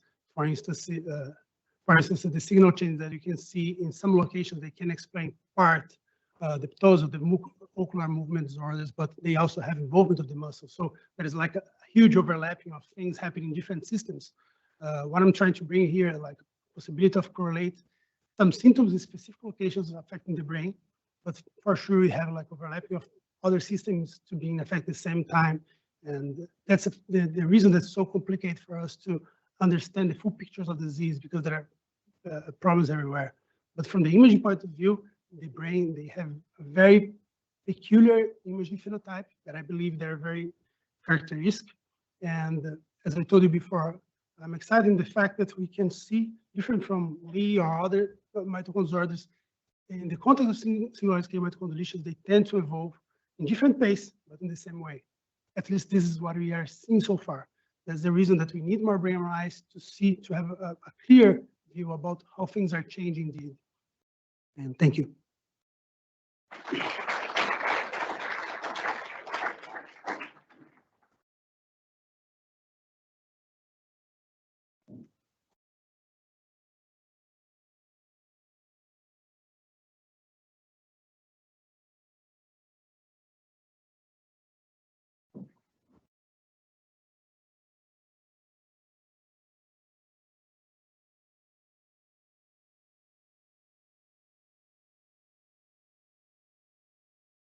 Okay, next up we have Dr. Alan Jacobs from Manovia Therapeutics for a trial update.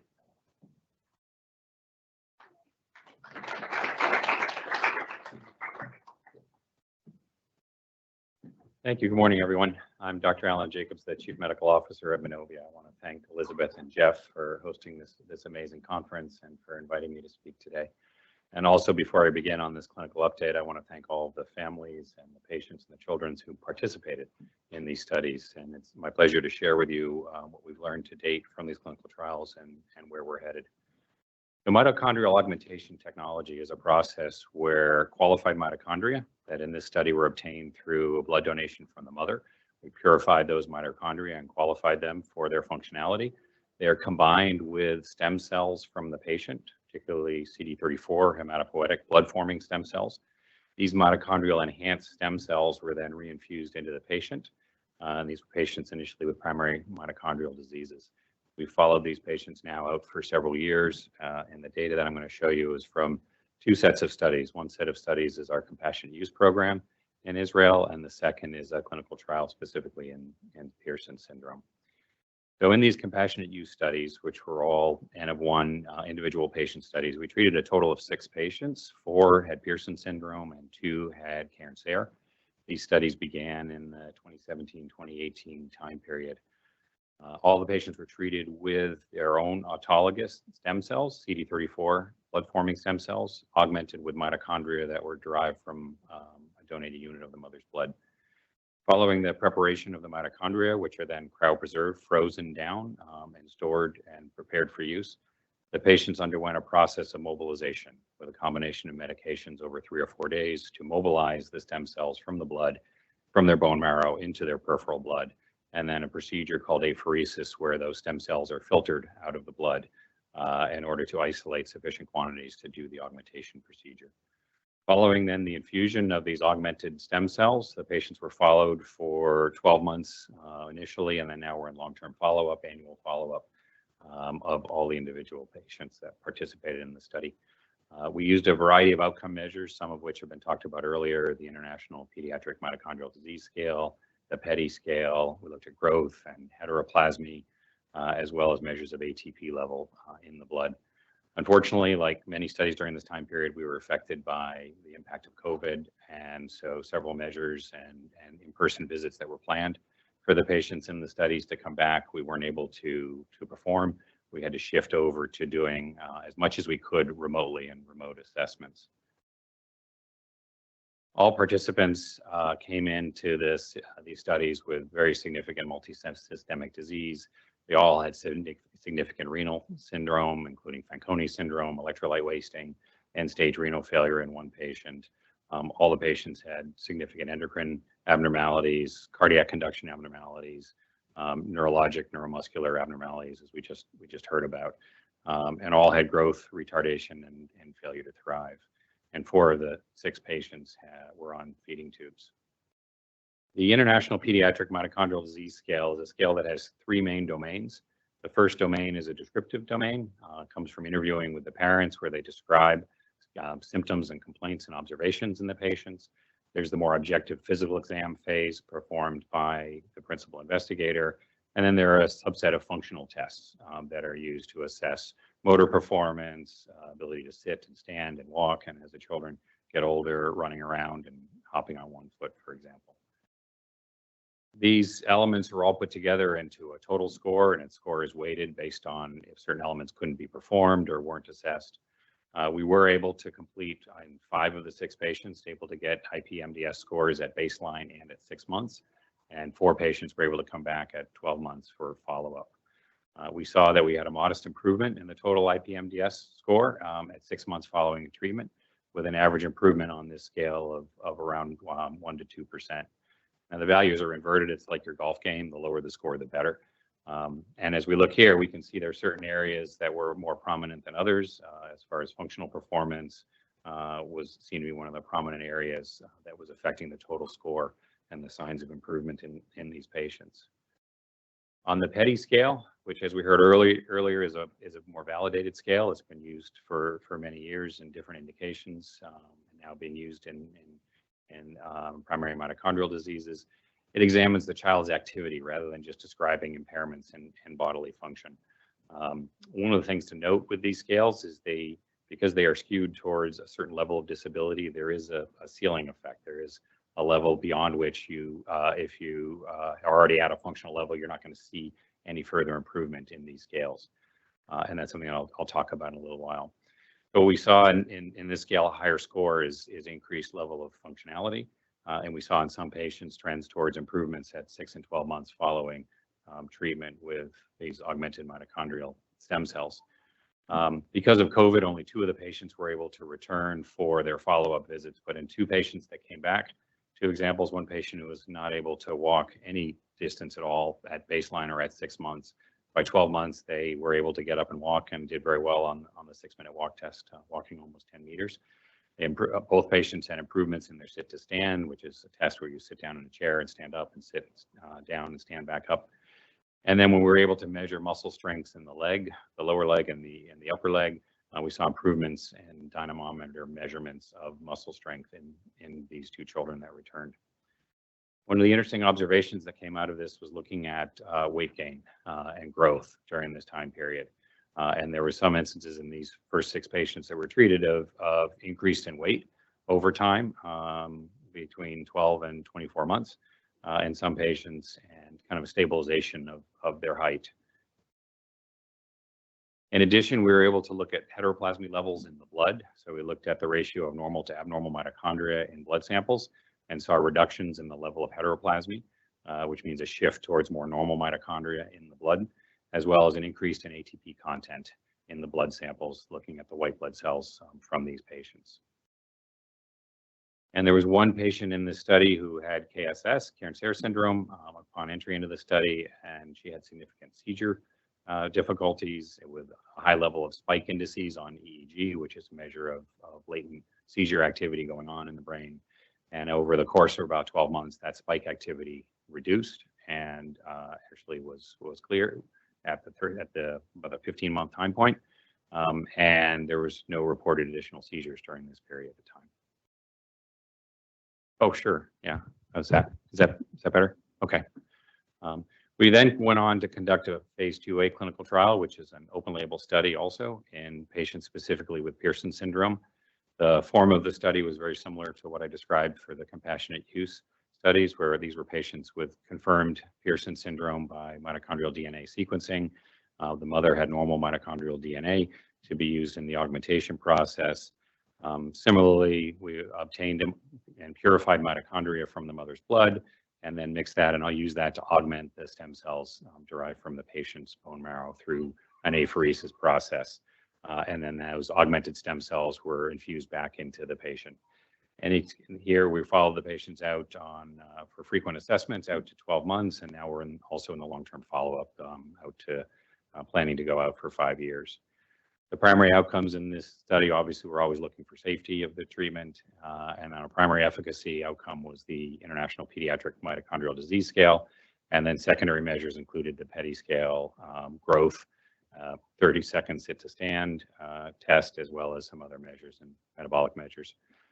So in this study, we had a total of 5 patients that were treated. 4 were Pearson's. 1 was initially a Pearson's and then was sort of reclassified as having progressed to KSS.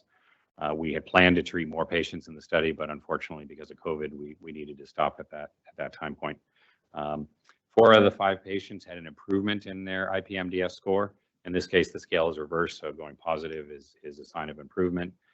And 1 patient who had mild anemia at baseline, we also saw normalization of their hematocrit and hemoglobin levels. All these patients had passed through the transfusion-dependent phase of the disease, so none of them were needing transfusions, and they all otherwise had normal blood counts. Of note here, there was the 1 patient who was already at the highest level on the scale, didn't show any signs of improvement, and this is something to think about as we talk about the scales and the measures in the registry and other things. There is a ceiling effect in these scales where if a patient is at a higher level, you're not going to be able to detect perhaps a change over time or a change with some of these scales.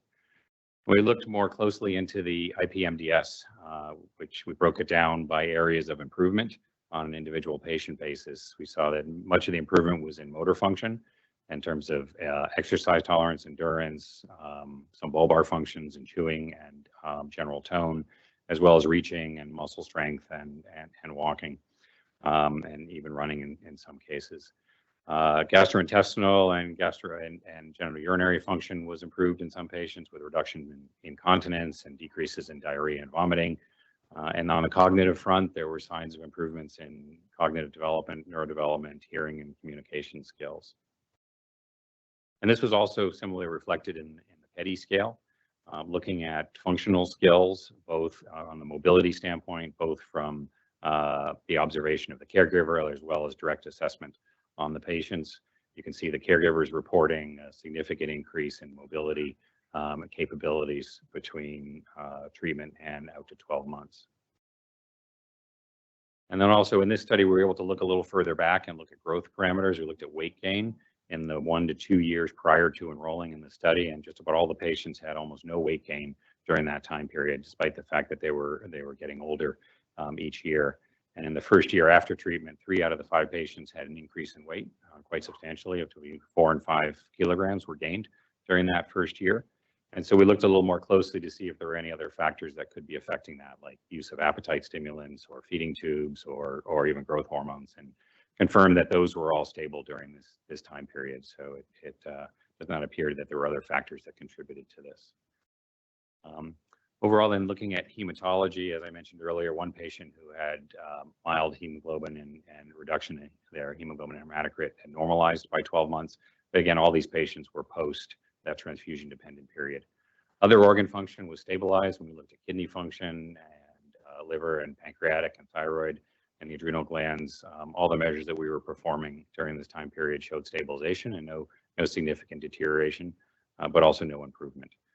From a safety standpoint, the treatment was very well tolerated. Most of the challenges were around the apheresis procedure itself, and those were treated with standard measures, and all the children did well going through that apheresis procedure, that filtering procedure for their blood.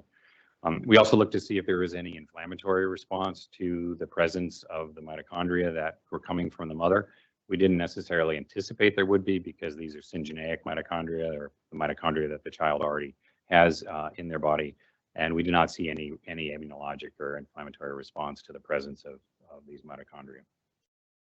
So where we're headed from here, one of the challenges is the source of the mitochondria coming from the mother, the ability to track and differentiate. Since the child already has maternal mitochondria in their blood, we can't differentiate and see whether there are mitochondria coming from these augmented stem cells and going into the blood or elsewhere in the body. In addition, we want to be able to expand this and make it more broadly usable and applicable.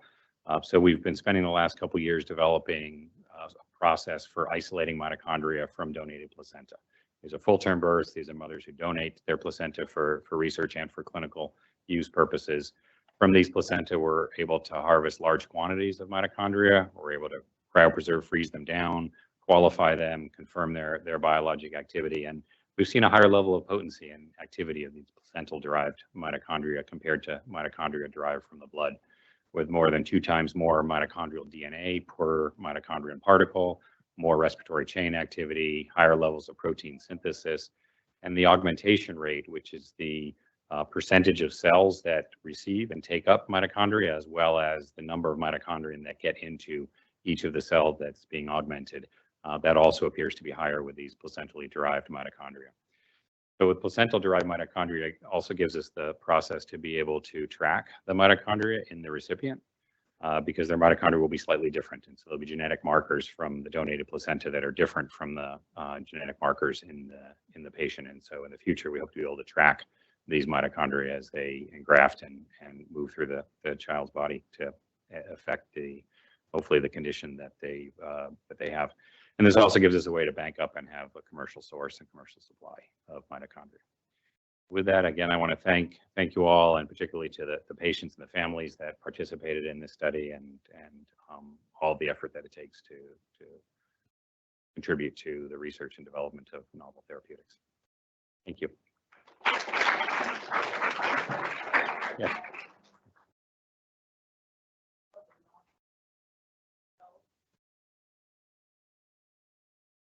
So these are the blood-forming stem cells, the hematopoietic stem cells, also called CD34 positive cells. And we believe that like they're used in bone marrow transplants, the same population of cells would potentially engraft into the bone marrow of Pearson's patients and other patients. Now, typically when you do a bone marrow transplant, you give a medication to clear out areas and make openings within the bone marrow to receive the stem cells.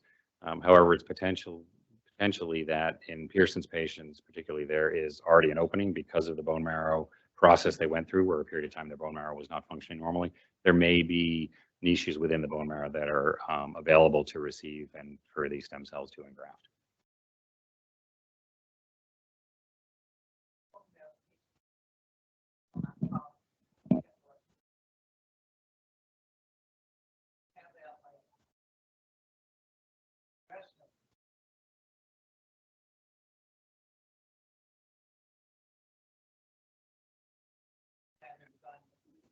Yes, you make a very good point, and that's one of the things I think coming out of the natural history studies and the other work that everyone here is gearing towards.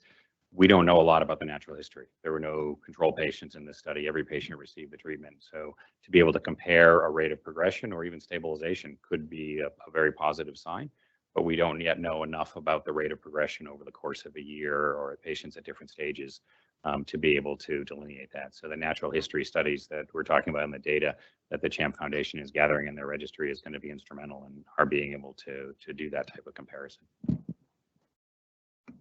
Thanks, Alan. That was great. You went fast through it. What happened to the heteroplasmy levels in the kids in the phase 2 trial? Or the open label? So in the open label trial, this is on a per patient basis. Looking at the left-hand graph here is the heteroplasmy level, and then full-length to genomic DNA here. So it was mixed. In some patients, it went up at different time points. At other times, it went down. It's hard to differentiate a real trend right now from this data. And unfortunately, because of COVID and other things, we weren't able to continue these heteroplasmy assessments in the blood of the. But you're also showing copy number. Can you comment on that? Yeah, so in that case, in the full-length copy number, we're seeing an increase in some patients in full-length normal wild-type DNA within the patients at 6 and 12 months. And you can see in some cases it jumped up quite substantially, and it was statistically significant. Do you have lead-in values before the treatment? Like pre-treatment values to show? These are normalized to their pre-treatment values. So they're all normalized to the baseline assessment. That's why those. I just mean before they ever came in, before their treatment, was their mtDNA content changing over their life? Or that's a very good question. We didn't that might be that, neat we don't have put in that the data. natural history study if this is real, right? If you're getting improvement in the amount of the normal mtDNA, if that's what you're looking at, is it the normal genomes? Like when you did mtDNA content, Are you just saying any genomes or the deleted genomes? I'm sorry, I can't hear The you. mtDNA content, was it the normal genomes or the deleted genomes or any genomes? This is the full length, so this is the normal genome. Because that's kind of Normalized to the total genomic DNA in the cells because they vary and so they have to be normalized to. right. So it would be interesting again, back to, is there improvement? If there's an improvement in the percentage of normal genomes, that's exciting, right? Yes, yes. Yeah.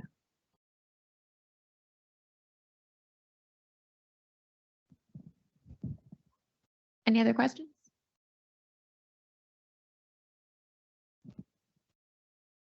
What is your timeline now for next trial?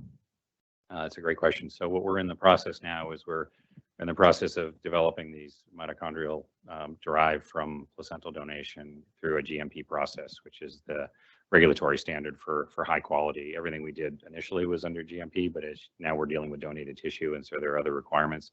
And then also to scale this up. Our goal is to have that in place and to potentially resume some trials in Israel by the beginning of next year. Yes.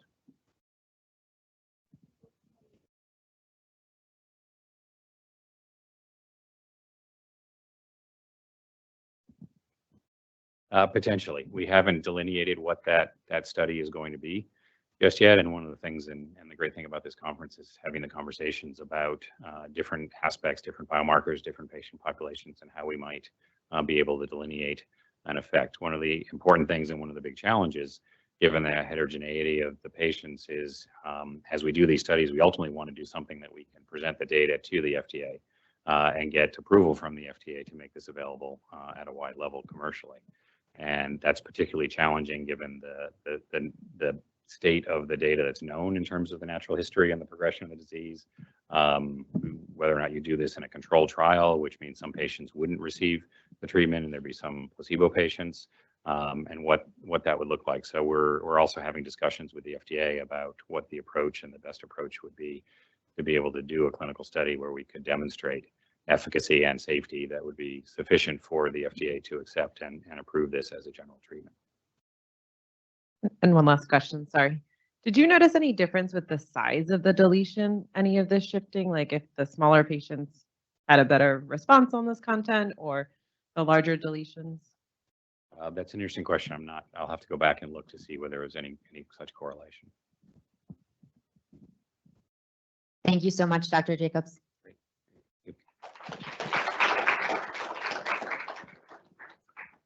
So we appreciate your patience for just a few minutes while we set up our clinical Q&A panel. During the panel, for those of you in the room, we'll set up standing mics right in the front of the room, or we can bring the wireless mics around. Just you wait for that so that those of us joining us in the live event can hear the questions. For those of us on the Teams event, please place your questions in the live event Q&A, and we will ask those questions live in the room.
I'll repeat the question.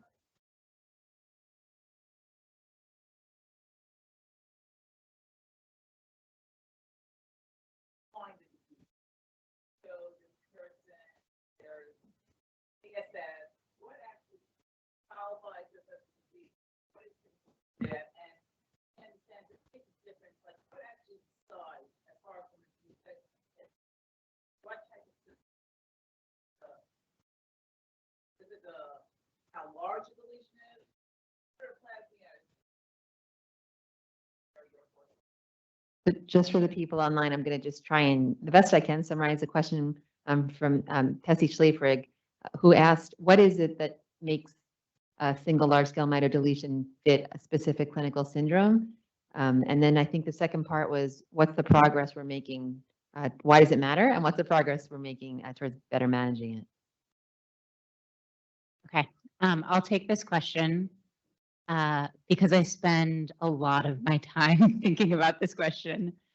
And the answer right now is, I think we don't know.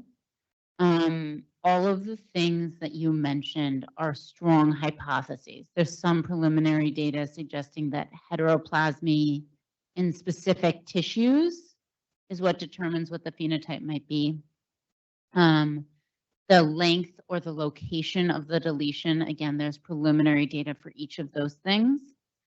But this is why we're doing the work that we're doing, is to try to answer that question.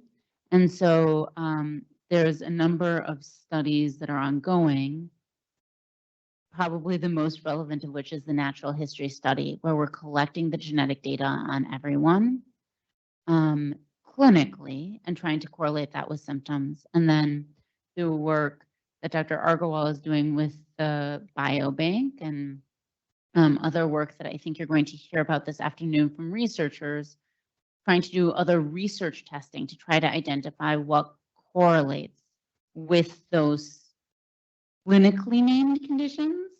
And meanwhile, the natural history and syndrome description work that we're doing is trying to identify how do we, beyond those conditions, what are markers of progression or stability, and how can we use them to give you a more precision prognosis?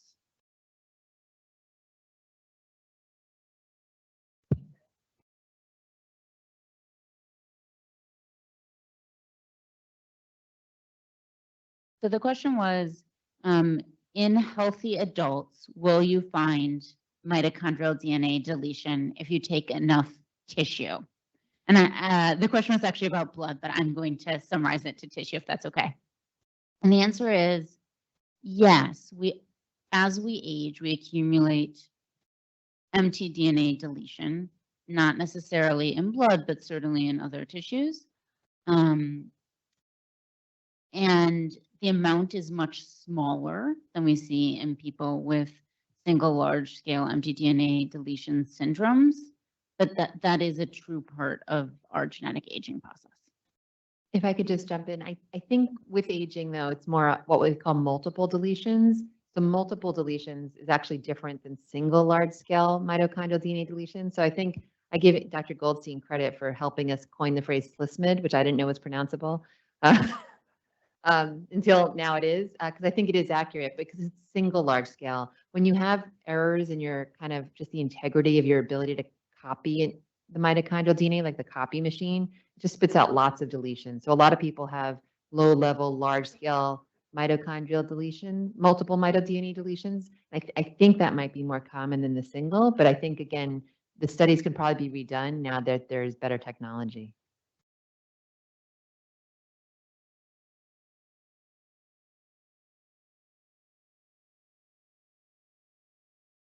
Okay, here we go. Is that better? Okay. So I'll add to what Dr. Ganetsky's already said, and why when Dr. Falk and I rewrote the gene reviews for this genetic category of disease, why we started realizing the name of the phenotype might not be as important as knowing the causes a single large-scale mitochondrial deletion. And I think that we would all agree that if we have a young child who becomes transfusion dependent and has anemia and has a single large scale deletion, that we would call that child Pearson syndrome. But the formal clinical criteria include pancreatic insufficiency, but not everybody has pancreatic insufficiency. So then we would struggle with, well, do we still call that patient Pearson syndrome? And, there's this concept in medicine of lumping and splitting. And rather than split and split and split, and try to rename all of the syndromes, it's just, this is the single large scale deletion. And what are the symptoms that this person has that are explained by the deletion? I think the same is true in Kearns-Sayre syndrome. The cardiac conduction defect is part of the definition of having Kearns-Sayre syndrome, but we have lots of kids who come to clinic that we would think have many of the manifestations of Kearns-Sayre, but don't have a cardiac conduction block. So what do we call them? I still call those kids Kearns-Sayre, but they don't meet the formal clinical criteria when it was first described by Kearns and Sayre. So the name of the phenotype is not as important as just realizing the genetic cause and then the symptoms that are needing to be either treated or under surveillance for what might happen. And I think despite lots of previous publications, and Dr. Alves mentioned the study in Newcastle about trying to predict outcomes by percent of heteroplasmy and exactly where the deletion is and size of the deletion. As Dr. Ganetsky said, I think it's, it's a hypothesis, but it may not be true. We have seen kids with very large deletions that don't have a lot of symptoms, and we've seen kids with very small deletions that have significant issues.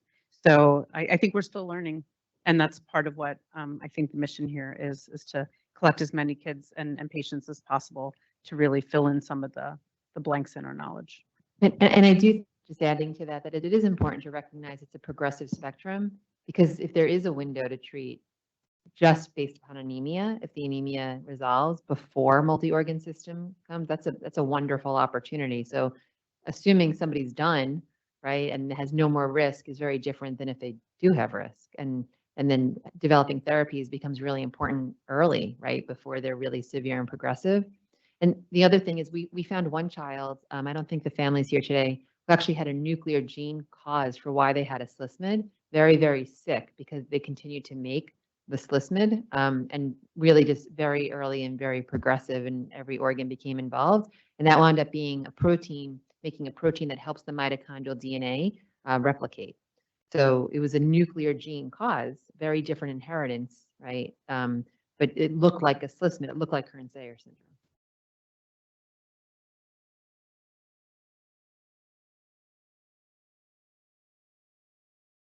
Hey, thanks again for doing this. So one question we came up with beforehand is, as you all have seen folks get diagnosed, what is one thing that you wish as specialists that the clinicians at maybe the home clinic knew about SLSMDs?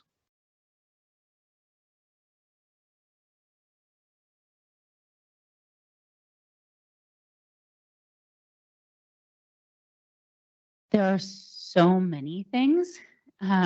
And I think one of the things that's the hardest is, as I look out at each of you, probably each of you has a different specialist that whoever your home doctor, your main doctor has.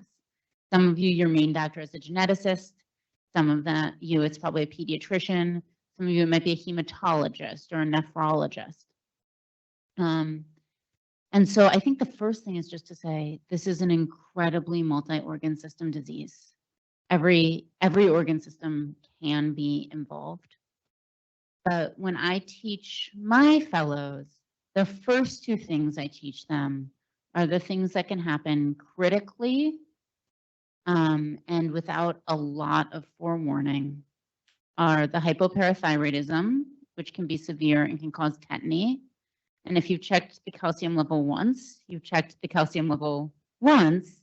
and kids with what look like normal parathyroid function when they undergo surgeries or stresses can still acutely develop hypoparathyroidism and tetany.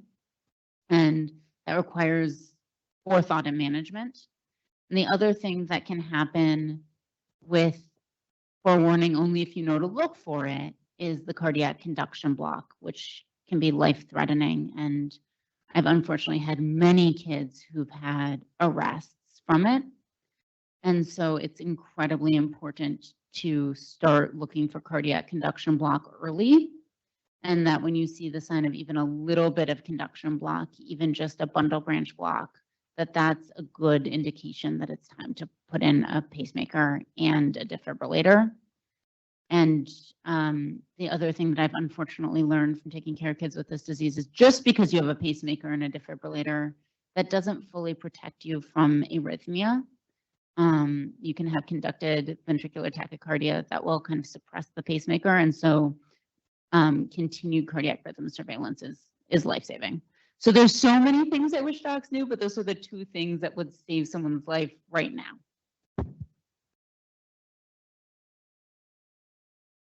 I'll jump in on that too. So I agree. I think that we really focus on what are the life-threatening issues that can occur. And I 100% agree. We've seen bad things happen to our patients when the hypocalcemia is not followed. And then I think we've gotten the word out to the cardiologists that the EP specialists, the electrophysiology specialists in particular, are aware that these kids need pacemakers when they get conduction block. And we know they're aware of this at CHOP, they're aware of this in Pittsburgh and in Cleveland. And again, we've done a great job notifying and making sure that the cardiologists are aware of this and it's in their literature. And so I think the third thing that I want to mention is I really struggle with treatment of mitochondrial diabetes. And so a lot of kids get diabetes who have this condition. And what typically happens is they go to endocrinology and they really want to treat this child as a type 1 diabetic, right? Because typically they're insulin dependent pretty early on. But what's missing is that these are kids that don't necessarily eat all the food that they're given. And so what happens is they're given an insulin scale and then the kid is supposed to eat. And if you're given insulin and then you don't eat all that food, you bottom out. And so what we see is that a lot of kids are running around and they get really hypoglycemic, and this is not good. It's not good for their heart and it's not good for them in general.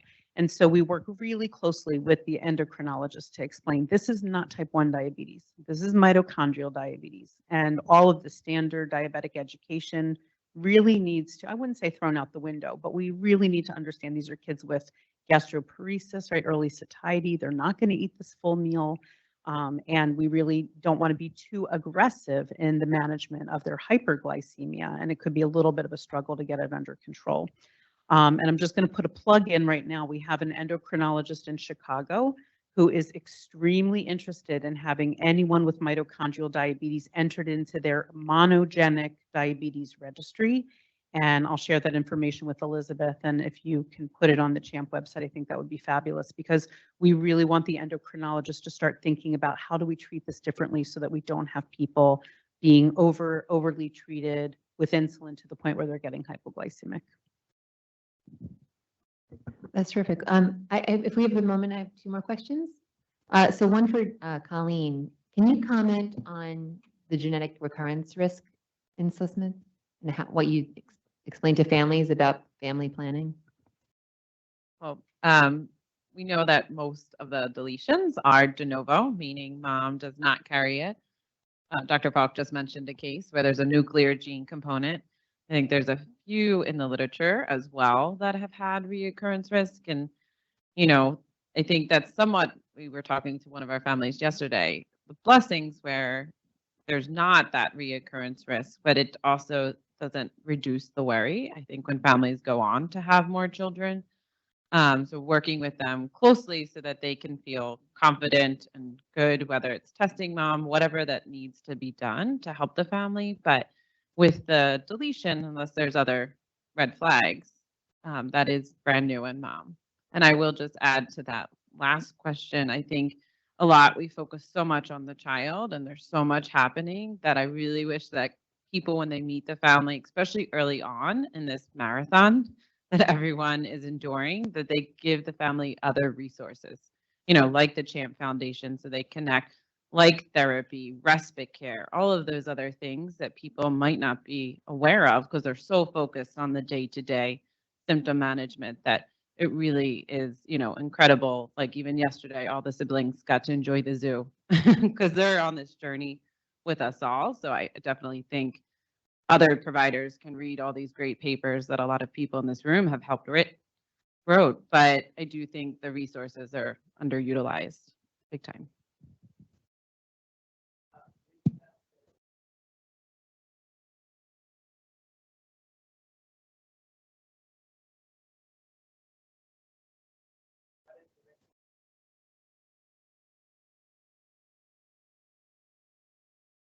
Yes, we've had a case, where this has come up, and we have Bert Smees here, so he might actually be able to comment whether he's seen it as well. But we do have a woman with CPEO, so deletions in older people present often with more muscle and eye, muscle ptosis involvement, and they were very anxious about the likelihood of the child having Pearson or Kern-Sayer. I think they went on. I have to remember the case. I don't know if I was going anybody. to say, we do have a woman that went through, the scariest part was she didn't know she had Kern-Sayer before she went through 2 pregnancies. Dr. Goldstein and I met her afterwards. They thought she had Paul G this whole time, which she did not. And her heart, right? No one was examining her heart. And so she did well during the pregnancy. So I think that is kind of from the medical standpoint, how well is the woman to carry, medically speaking, and then we think that these deletions, where they stem from, and maybe Bert can speak a little more, but how important it is in embryogenesis, so that, she did not pass it on to her 2 sons. I think the recurrence risk is low, but I think you can test in PGD for the deletion. Is that right, Bert? You might just come to the microphone and just explain what PGD is. Sorry. The recurrence risk, we use generally all data from the UK, where it's 1 in 24 if the mother is symptoms, so it's quite low. But we never saw recurrence, but we also have very few cases. But you can test for it. Right, you can. So you could do IVF, in vitro fertilization, and test by PGD on day 3. And because the recurrence risk is so low, we usually advise prenatal testing just for the reassurance. Yeah, I think we had one woman again who went through it, and the baby wound up being healthy. But I think they were so anxious that they, about the concern, that they went through PGD. I do have one woman with Kern-Sayer whose OB told them that the risk was 0. And there is literature out there published with that number. And I just really want to emphasize that absence of data is not data of absence. No rare disease specialist will ever tell you that the chance of something is 0%. And so I really want to emphasize that even though the risk is low, it's not 0. And if you want reassurance, prenatal testing is the correct route. Great. And then I think the final question, I don't know if we have any more online, is just for Dr. Agarwal. So we saw a beautiful publication published from the Natural History Study about oncologic risk. Can you comment how that changes your perspective on management and repeat bone marrow biopsies and monitoring? I'm glad you asked that because it's been on our mind for a while. To put it into context, if you think of, let's say, the Pearson presentation with marrow failure and its classification as a bone marrow failure syndrome, it's clear just from anecdote and what's come from the natural history study so far that this has a relatively high risk of transformation into pre-leukemia or leukemia. And that's not as well documented cohesively. If this was any of the other marrow failure syndromes, patients would be getting yearly bone marrow exams to look for potential transformation, early signs of leukemia transformation. I think part of the barrier in that being done so far in at least, let's say, Pearson syndrome has been 2 things. One is still a lack of familiarity that this actually does transform, despite there being now growing literature. And secondly, there is a concern about taking patients into surveillance procedures under anesthesia. And that is, in my experience, has come a lot more from the metabolic specialist taking care of the child. So I think that we probably need to get our heads around that and think about it more carefully, and probably from the hematologist standpoint, institute a plan of surveillance. I think that would be right, as long as the rest of the supportive care around it could be done safely and the number of anesthesias could be minimized, clustered with other procedures. It absolutely does not have to be done on a calendar year basis, but interval checking could be very important. The way we transplant or treat pre-leukemia is different than AML. And even though it's not a perfect set of data and won't be for a long time in Pearson syndrome, the level of intensity that you use, the donor selection, et cetera, matters for that decision making. Thank you. And I'll just put a plug in that this anesthesia issue comes up a lot. It's really important. We do think anesthesia can be delivered safely, and we're going to highlight it in our Mito Awareness Week CME Day. We're going to have a whole session. It'll be Monday, September 19th, during the day for doctors to think about anesthetic issues and management. So we realize this is really important, but in an example like this, where again, the literature shows that people are at real risk, we wouldn't want the anesthesia concern to stand in the way of good care. So we do think it can be managed well, but you'll hear it right from the anesthesiologist. I think we're at time, which brings us to lunch. So the box lunches are right outside. And how much time do we have? We have 1 hour, so enjoy. Thank you to the panelists.